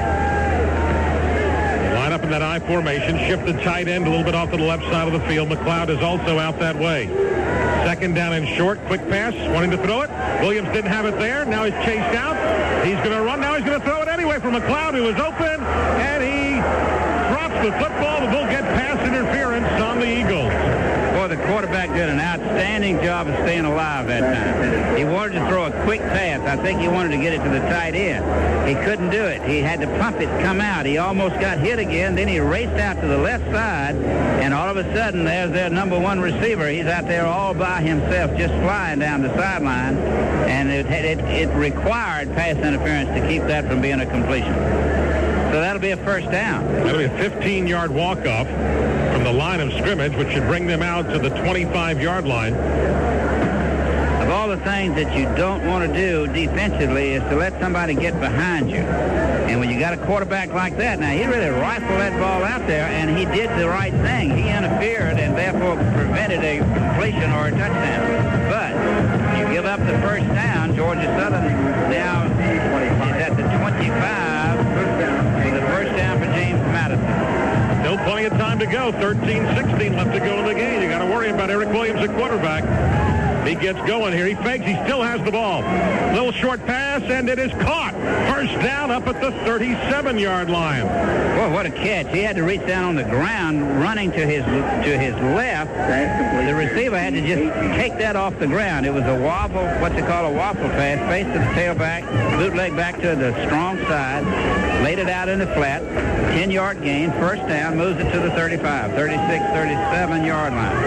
Steve Agee on the reception out of the backfield. So James Madison moving now from their 3 to their 37-yard line. They'll run the ball this time and pop the middle. 7, 8 yards coming outside. First down there to midfield this time. Once again, Rod Miles, the fullback, just brought it all the way up to midfield. Boy, you have to say they look like a different football team on this series. This time they run a plain off-tackle play. He bounces it outside, makes 11 yards, crosses into Georgia Southern territory, just across the 50, first down, ball on the left hash. We're down to 12:55 in the last quarter. Midfield's where it is. They'll start on the right side and bang for about 3 this time to the 46-yard line, and that is all there is for Steve Agee. 12:40, clock keeps running. Left to go in this football game. Well, James Madison saw the opposition score 3 touchdowns on them last week in the final 3 minutes. So they got to feel like with 12-plus minutes to go, there's a lot of time left in this game. It is a lot of time, and the score 17-3 has not changed. And they've got a good drive going here. They were backed up. They were down there right at the goal line at the 3 or 4 yard line. They're bringing it out. Don Hudson got hurt in the last play. He's not in the lineup now. Faking is Williams. Too much time. He throws. It's caught again. First down by Agee.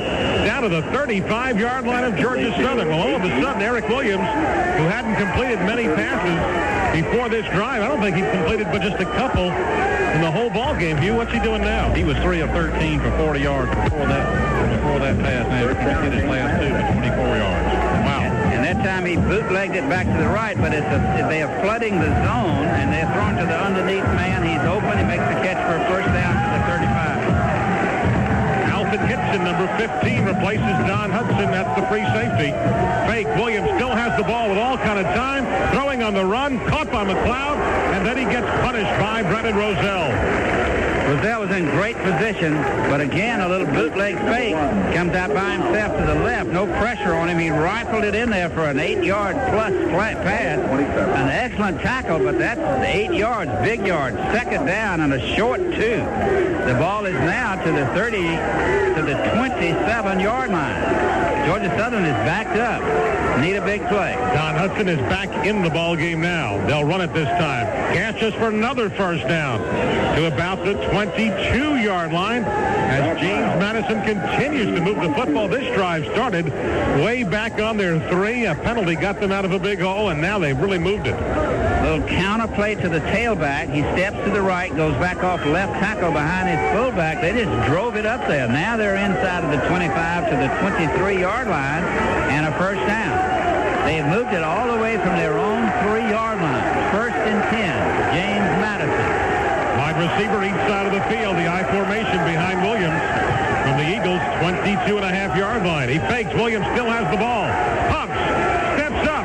Going to get hit by Johnson and finally finished off. And a penalty flag gets thrown in again. Let's see what this one's all about. Boy, that time there was great pressure by Georgia Southern. There was a play-action pass again. The quarterback was out to his right. He was in trouble, tried to reverse himself. Face mask call against Georgia Southern. And the way they're calling it like a 15-yarder.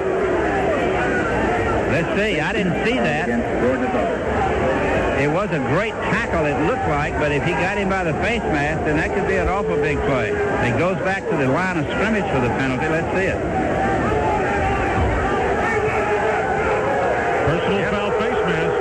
the distance to the goal line. You're talking about a big call. Now, there's not any question about that. If he tackles him by the face mask, that's the call. And in this case, it's half the distance, but in addition to that, it's a first down. It's a first down at the 12-yard line. That's tough because it was a great defensive play. Think of it, everybody. That was a good call. Ronald Johnson did grab him by the face mask. First and 10 from the 11. Williams pops it inside. They'll down inside the 5-yard line. A quick opener as they trap us with the fullback. And again, big gashes all of a sudden on our defense. We got a man down, and it was a quick trap to the fullback. And, boy, he knifed it up there. Moves it inside the 5 to about the 3-yard line, just sort of 3. It'll be second and maybe a yard and a half for a first down. The ball's on the left hash mark, and I mean they're knocking at the door. Way ahead now with second down. We're getting somebody late on the field. Sean Harrelson coming in late here for goal line defense. It's second down, 2 yards to go for a first down, 4 yards for a touchdown. Williams hands it off inside, not this time. Virgil Harrington throws him back and pushes down Miles before he got back to the line of scrimmage. Hit the most. Boy, you rarely see a tackle like that on the goal line. But he just bowed up there and made a strike right behind the line of scrimmage. They did not gain an inch. If anything, they lost a foot or two. The ball now is, I guess, the 3.5-yard line, if you can call it that. It's third down, about a yard and a half for a first down. All right, here it is, third down. 2 yards to go for a first down. They keep it inside. Williams has it. He goes in for a touchdown. He scores easily. Eric Williams follows his blocking, runs around the right end, and goes in from 4 yards out. And it's now a 17-9 Georgia Southern lead. They went in power I formation, and he just faked to the fullback and kept it right behind him. Just an excellent run. He actually walked in untouched. He is into the end zone and sort of stumbles on in there, but it is a touchdown, 17-9. Boy, this changed this game around here in a hurry. Extra point try coming up here by Trey Wicks. It's up and it is good. 17-10, Georgia Southern leads with 9:14 to play in the game. We'll break 60 seconds for local words on the Georgia Southern Sports Network.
With you at Paulson Stadium. Our attendance today, 13,714. 13,714 is the crowd today.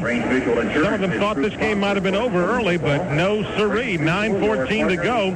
And now it's 17-10, and James Madison right now appears to be the team. If there is momentum in this game, they appear to have the momentum going their way.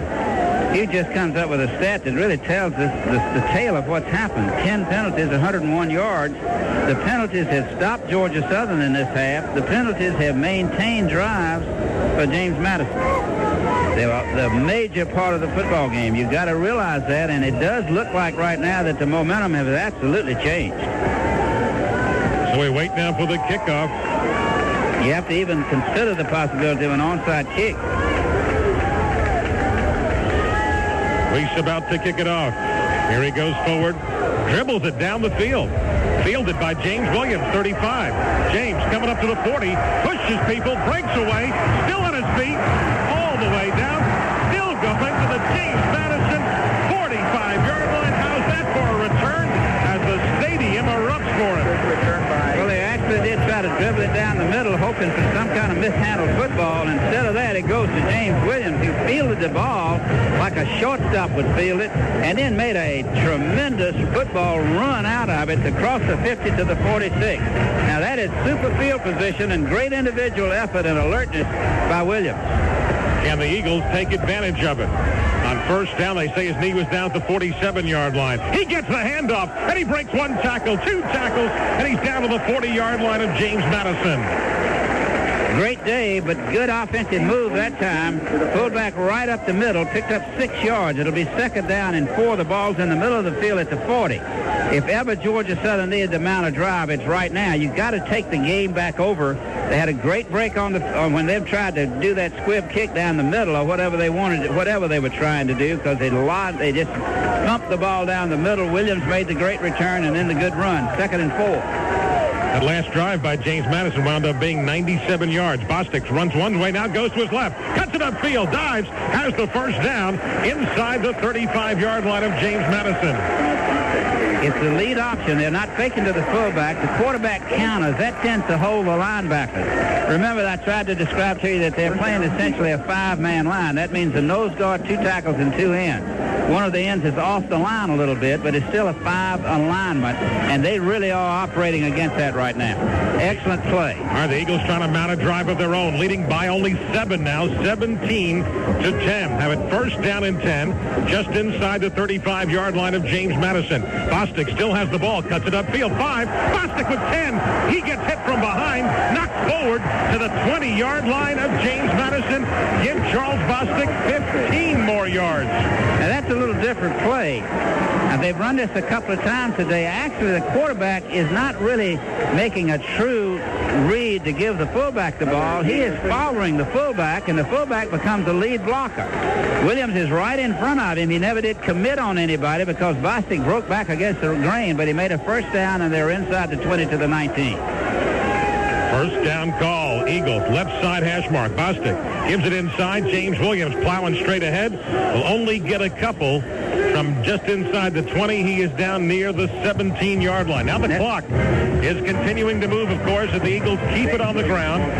7 minutes, 20 seconds remaining in the football game. Georgia Southern's lead is just 7 here, 17 to 10. And that was a trap to the fullback, and it's a play you have to keep calling to make people stay at home. He only picked up 2, second and 8. 5-man front again. Fraley in as an A-back on the right side. Parrish on the left side. Bostic on a second down play. Gives it off, and Williams breaks a tackle, and he knifes down. He's inside the 10. He's going to be close to that first down marker. Nate, it's really easy to see, but what you have to recognize that's happening out there is that when they're trying to play what amounts to 5, they have a nose guard with Georgia Southern taking full 3-foot split. Those tackles, the gap between the nose guard and the tackles is huge. The linebackers are playing pretty loose, and they hit right in that seam for 9 yards. It's 3rd and 1.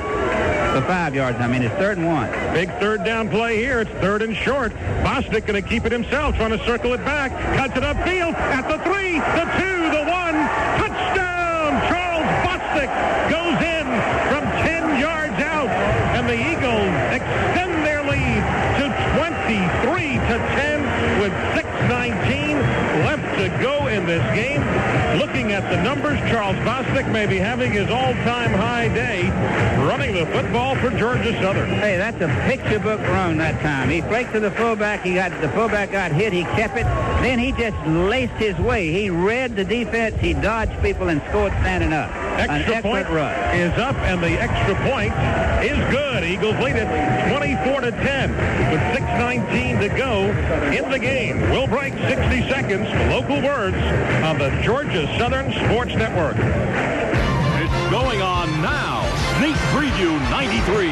Sneak Preview 93 at Bob Maddox Chrysler Plymouth and Savannah Toyota. Both dealers will be moving out all remaining 92 cars, trucks, and vans. And both dealers will be showcasing the rising stars of 1993. This year's theme, safety. If you're in the market for a minivan, come to the original home of the minivan, Bob Maddox Chrysler Plymouth. At Savannah Toyota, discover the luxury of the 1993 Toyota Camry Deluxe. With standard driver's side airbag, drive it home today with no down payment to qualified buyers. And let's not forget about the stars class of 92. Bob Maddox has discounts up to $5,000 on Chrysler Fifth Avenue and Imperial. Brand new 92 Toyota Tercel starting at $76.89. Savannah Toyota has 92 base model trucks with $800 cash back. Get a 92 LeBaron convertible from Bob Maddox as low as $16.5. Sneak Preview 93 at Bob Maddox Chrysler Plymouth and Savannah Toyota on Abercorn.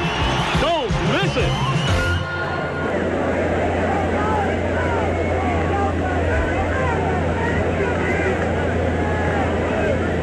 Nate Hirsch back with you. I don't know if James Madison will second-guess themselves for that low-line drive kick. Obviously, they didn't want to kick it with that wind blowing and try to have one hang up, but the Eagles took that drive. A great return by James Williams, set him up for a short drive. The distance they had to go that time, Hugh, was only 46 yards, Nate. Yeah, that really helps out.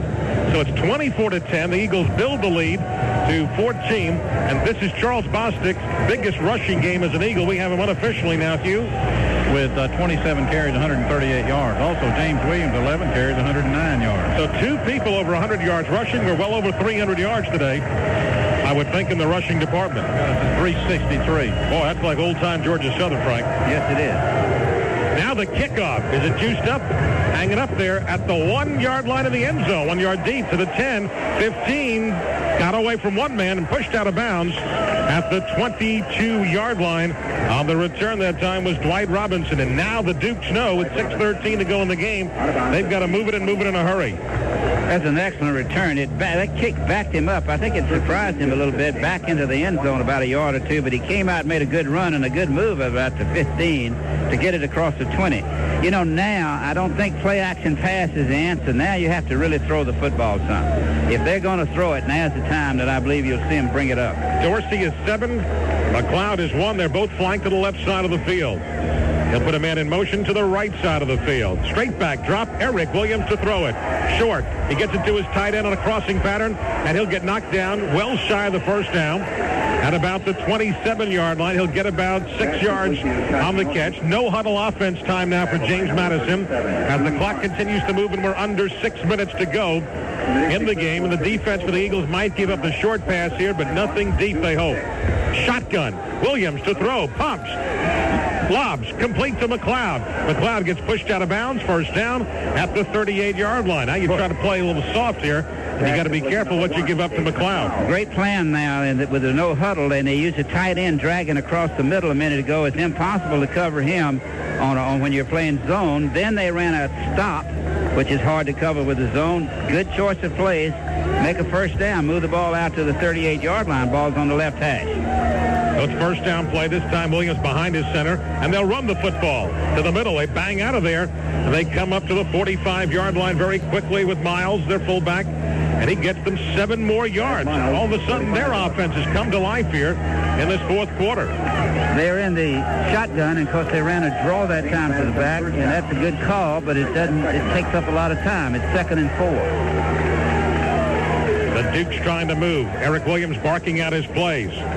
Shotgun formation. He keeps it himself and runs it. And he'll be stopped shy of the first down as he goes down at the 46-yard line. Clock keeps running here, Frank. 5 minutes, 5 seconds to go. Now whistle's blowing, and a timeout may be called. It will be called by James Madison. 5:04 to play in the game. Eagles leading 24-10. We'll break 60 seconds for local words on the Georgia Southern Sports Network.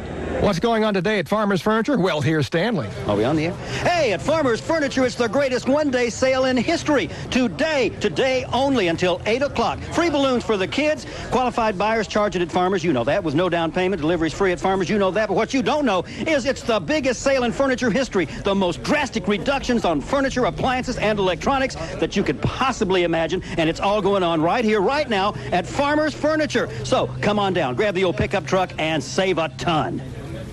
Tonight, while other dealerships have shut their doors, Fuller Oldsmobile's huge save-a-thon is still going strong. Fuller Oldsmobile will stay open late tonight, offering huge savings on every car in stock. So drop whatever you're doing and come on by for a test drive right now. When you see Fuller's tremendous price reductions, you'll be glad you did. Believe it, we've cut back prices on every new and used car on the lot. That's right, every single car. This exciting sales event is happening right now at Fuller Oldsmobile, 7103 Abercorn, and we'll be here late tonight till the last customer is served. So drop by now.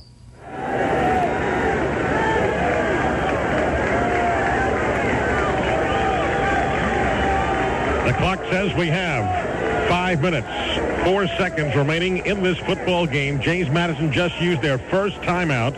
They have 2 timeouts remaining. They have it 3rd down and 2 yards to go for a first down.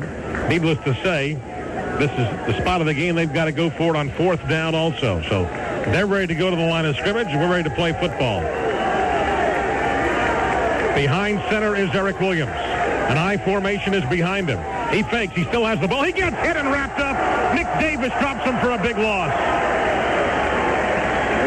Okay, they tried to run the counter option, and Davis, boy, he looked like he knew the play was coming. The quarterback faked to the right. Davis didn't take the fake. He came off the right side just as hard as he could and was right in his face for a loss, and that takes away any kind of a field goal attempt. And, of course, they're going to throw the football. They can't do anything else now. It's 4th and 4, and here's the play that Georgia Southern needs to come up with. You stop him here and you win it. Give him another first down. It's still anybody's game. Williams is back to throw. He throws to McLeod. He's hit behind the line and dropped by Darius Dawson for another loss. And the Eagles will take over on the 41-yard line of James Madison. Darius Dawson has played the game of the season for him. I tell you, I would not doubt that they have been extremely successful with the Houston screen. That's what that was going to be.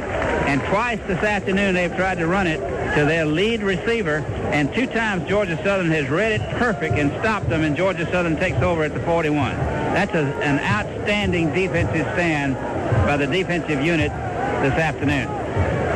First down call. Bostic going to go upfield, keep it himself, and he goes down hard at the 36-yard line. That is, what, the 29th carry today for Charles Bostic, I believe. That's what the TV crew said, 29 carries. Yeah. The record for most carries in this stadium in one game is 32 carries. Well, we're getting ready to get to that, I believe, because Bostic is running the option. It's the lead option where he comes down the line of scrimmage and has to make a late decision. He's keeping the ball and making big yardage. He picked up 5.5 yards there. This time he gives it off to his fullback, and he gets stopped cold after falling forward for a yard as James Williams down at the 35-yard line. That time couldn't get the middle of the defense out of the way, and big number 50, Clint Dunn, the inside linebacker, makes the stop. So 3rd and 4, ball's at the 35-yard line on the left hash mark. We're down to 3:29 with Georgia Southern leading 24-10. Here's a 3rd down play for the Eagles. Need to get to the 31. Bostic keeps it himself, trying to circle the corner. He gets caught and dropped at the line of scrimmage. Deion Fox, or is that Billy Johnson, came up and made the stop. By the way, today, here's a timeout coming up for James Madison. This is the first time since the 89 national championship game that Georgia Southern has had 2 backs with over 100 yards rushing in the ball game. Charles Bostic and James Williams. Joe Ross had 152 yards, and Raymond Gross had 103 yards in the 89 championship game. So it's been a while, but it has happened this afternoon, and unofficially the total rushing for the football team this afternoon, Hugh. I've got us for 369 total yards rushing. All right. But right now it's 4th down for Georgia Southern. You're in a spot here at the 35-yard line where you're trying to decide, number one, it's a little too far to try a field goal here, leading by 14 points. And if you punt the football, chances are it's so tough to drop it inside the 20 without hitting it in the end zone. Are you better off just going for it? I kind of think so. Normally you would kick the football, but as you mentioned, there's a tremendous wind out there. If he punts it way up in the air, the wind could take it in. There's a long decision being made down there on the sideline. I know they would like to keep the football. By the way, I noticed that Don Hudson is hurt, and Don Hudson has played a heck of a football game today. He's off the field with his shoulder taped over here. All right, we'll see if we can get a update on the injury to Don Hudson. Here it is, 4th down for the Eagles. Bostic is back to throw. Looking, throws it short, and it is caught.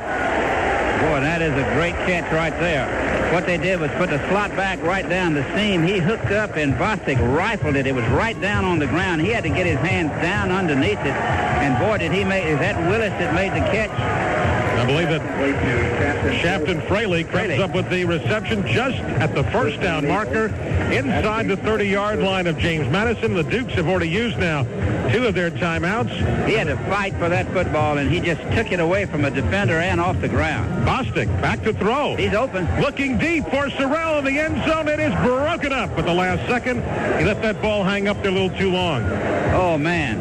That was a good call right then. On first down, they faked to the left. They put the wide receiver who was on the right side, Sorrell. He took off down the sideline. He was open. The ball sort of looked like it was a little wounded duck. It didn't get out there, and as the ball fell short, he broke it up.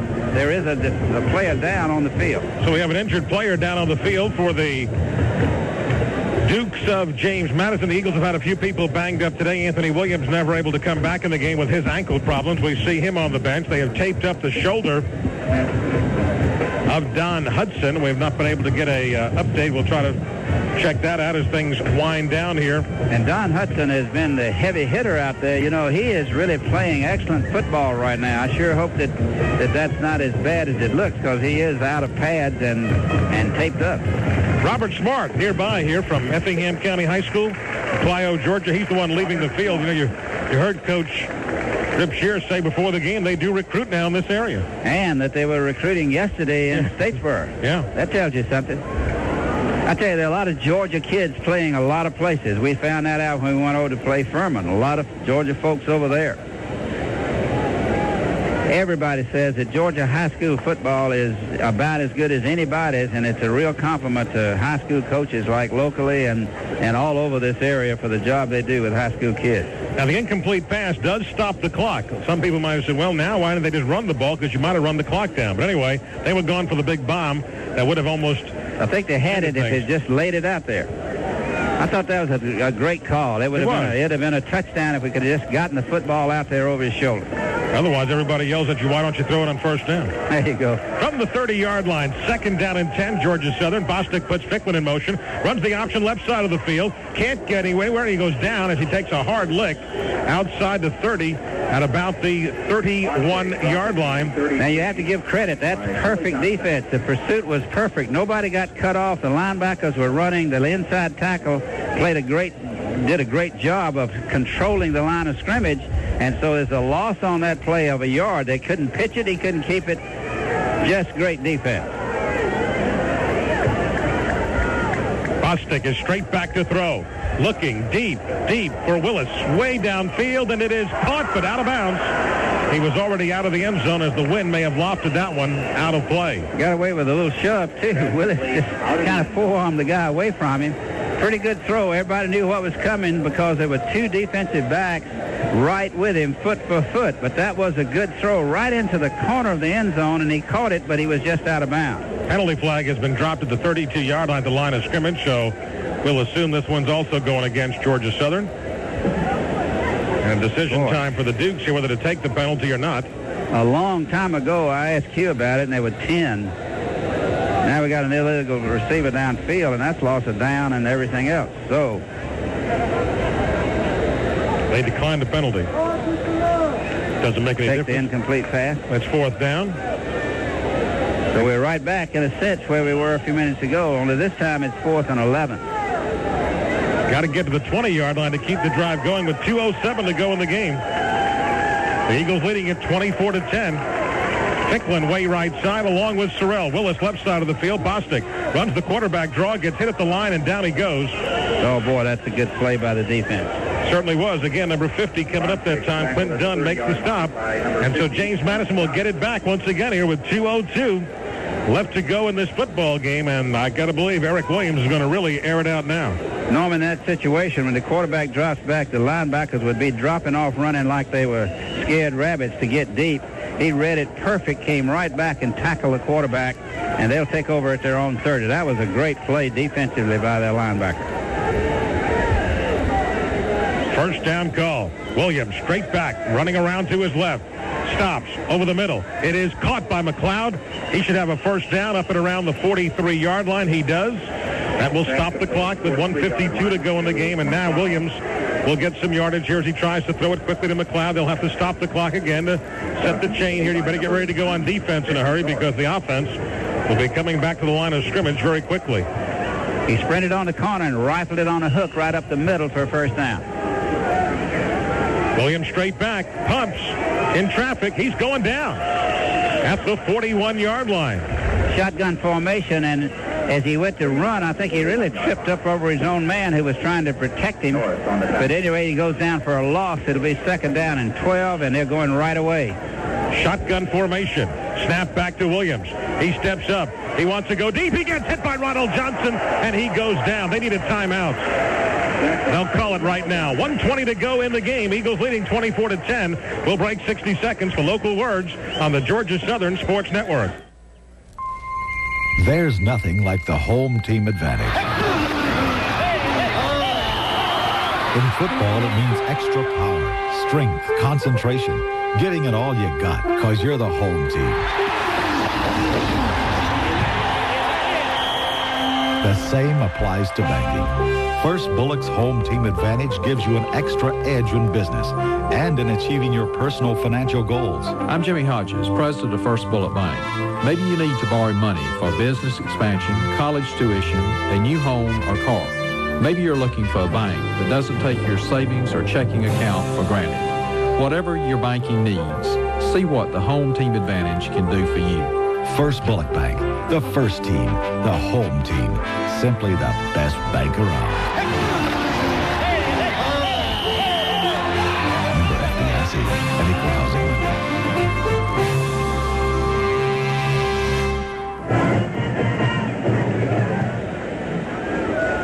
All right, the Dukes of James Madison have just used their final timeout. Nate Hirsch back with you. Eric Williams today, we have him, 10 of 20 for about, how much yardage? I got 87 yards. You're pretty close. I tell you, he's a quick, good offensive player. I'm a little surprised that his production's not even better than it is. It's a misleading football game. 24-10 doesn't seem quite like the game has been.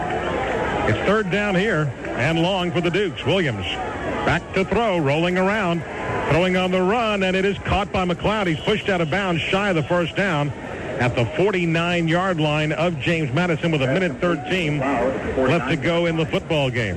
Eric Williams that time sprinted out on the corner, and that's what he does so well. He's on the dead run when he turned upfield and released that ball on an outcut to his wide receiver, which picked up enough yards to move it up now to 4th and 4. The ball is at about the 49-yard line. They're on 49. Trying to stop him here on 4th down from the 49-yard line. Williams rolling back to his left, looking, chased out. He'll run for it now. Can we contain him? Push down. Let's see where they spot it. I'm not sure he's got it. I think he's going to miss it by just a hair. I think he thought he had it, but that's going to be awful close, and I think it's going to be short. It's right out here under us, but the down box is all the way on the other side. I think he needed another half a yard. I'm a little surprised he didn't dive upfield a little more. I think he thought he had it. I mean, he just ran out of bounds. He could have made it, I think, and he's a sharp player. There's no question about that. It'll be surprising if he misses it.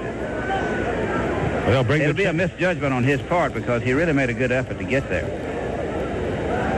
So they'll bring the chain from across the field. The now chain we really can't see it because it's right under the players. They'll stretch it out. You'll see the reaction of the Eagle players, if he's made it or not. He made it. Boy, close as you can do. I didn't think he did. Let's get a quick station break in here. Pause 10 seconds for a station ID on this, the Georgia Southern Sports Network. You're listening to Georgia Southern Football, brought to you by Franklin Chevrolet, Miller Beer, and Gate Petroleum on WCHY Savannah.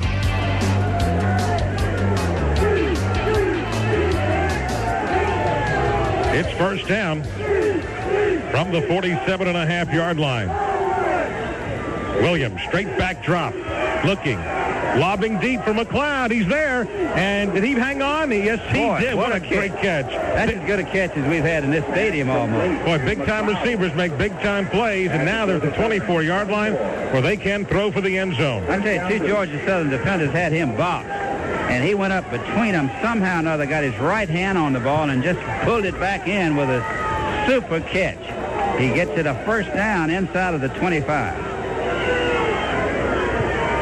Shotgun for Eric Williams.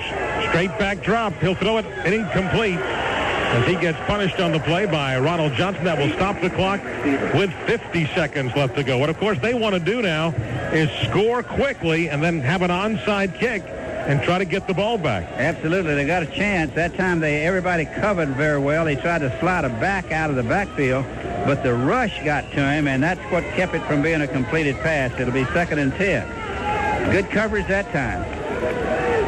4-man rush. Got to expect him to throw towards the end zone.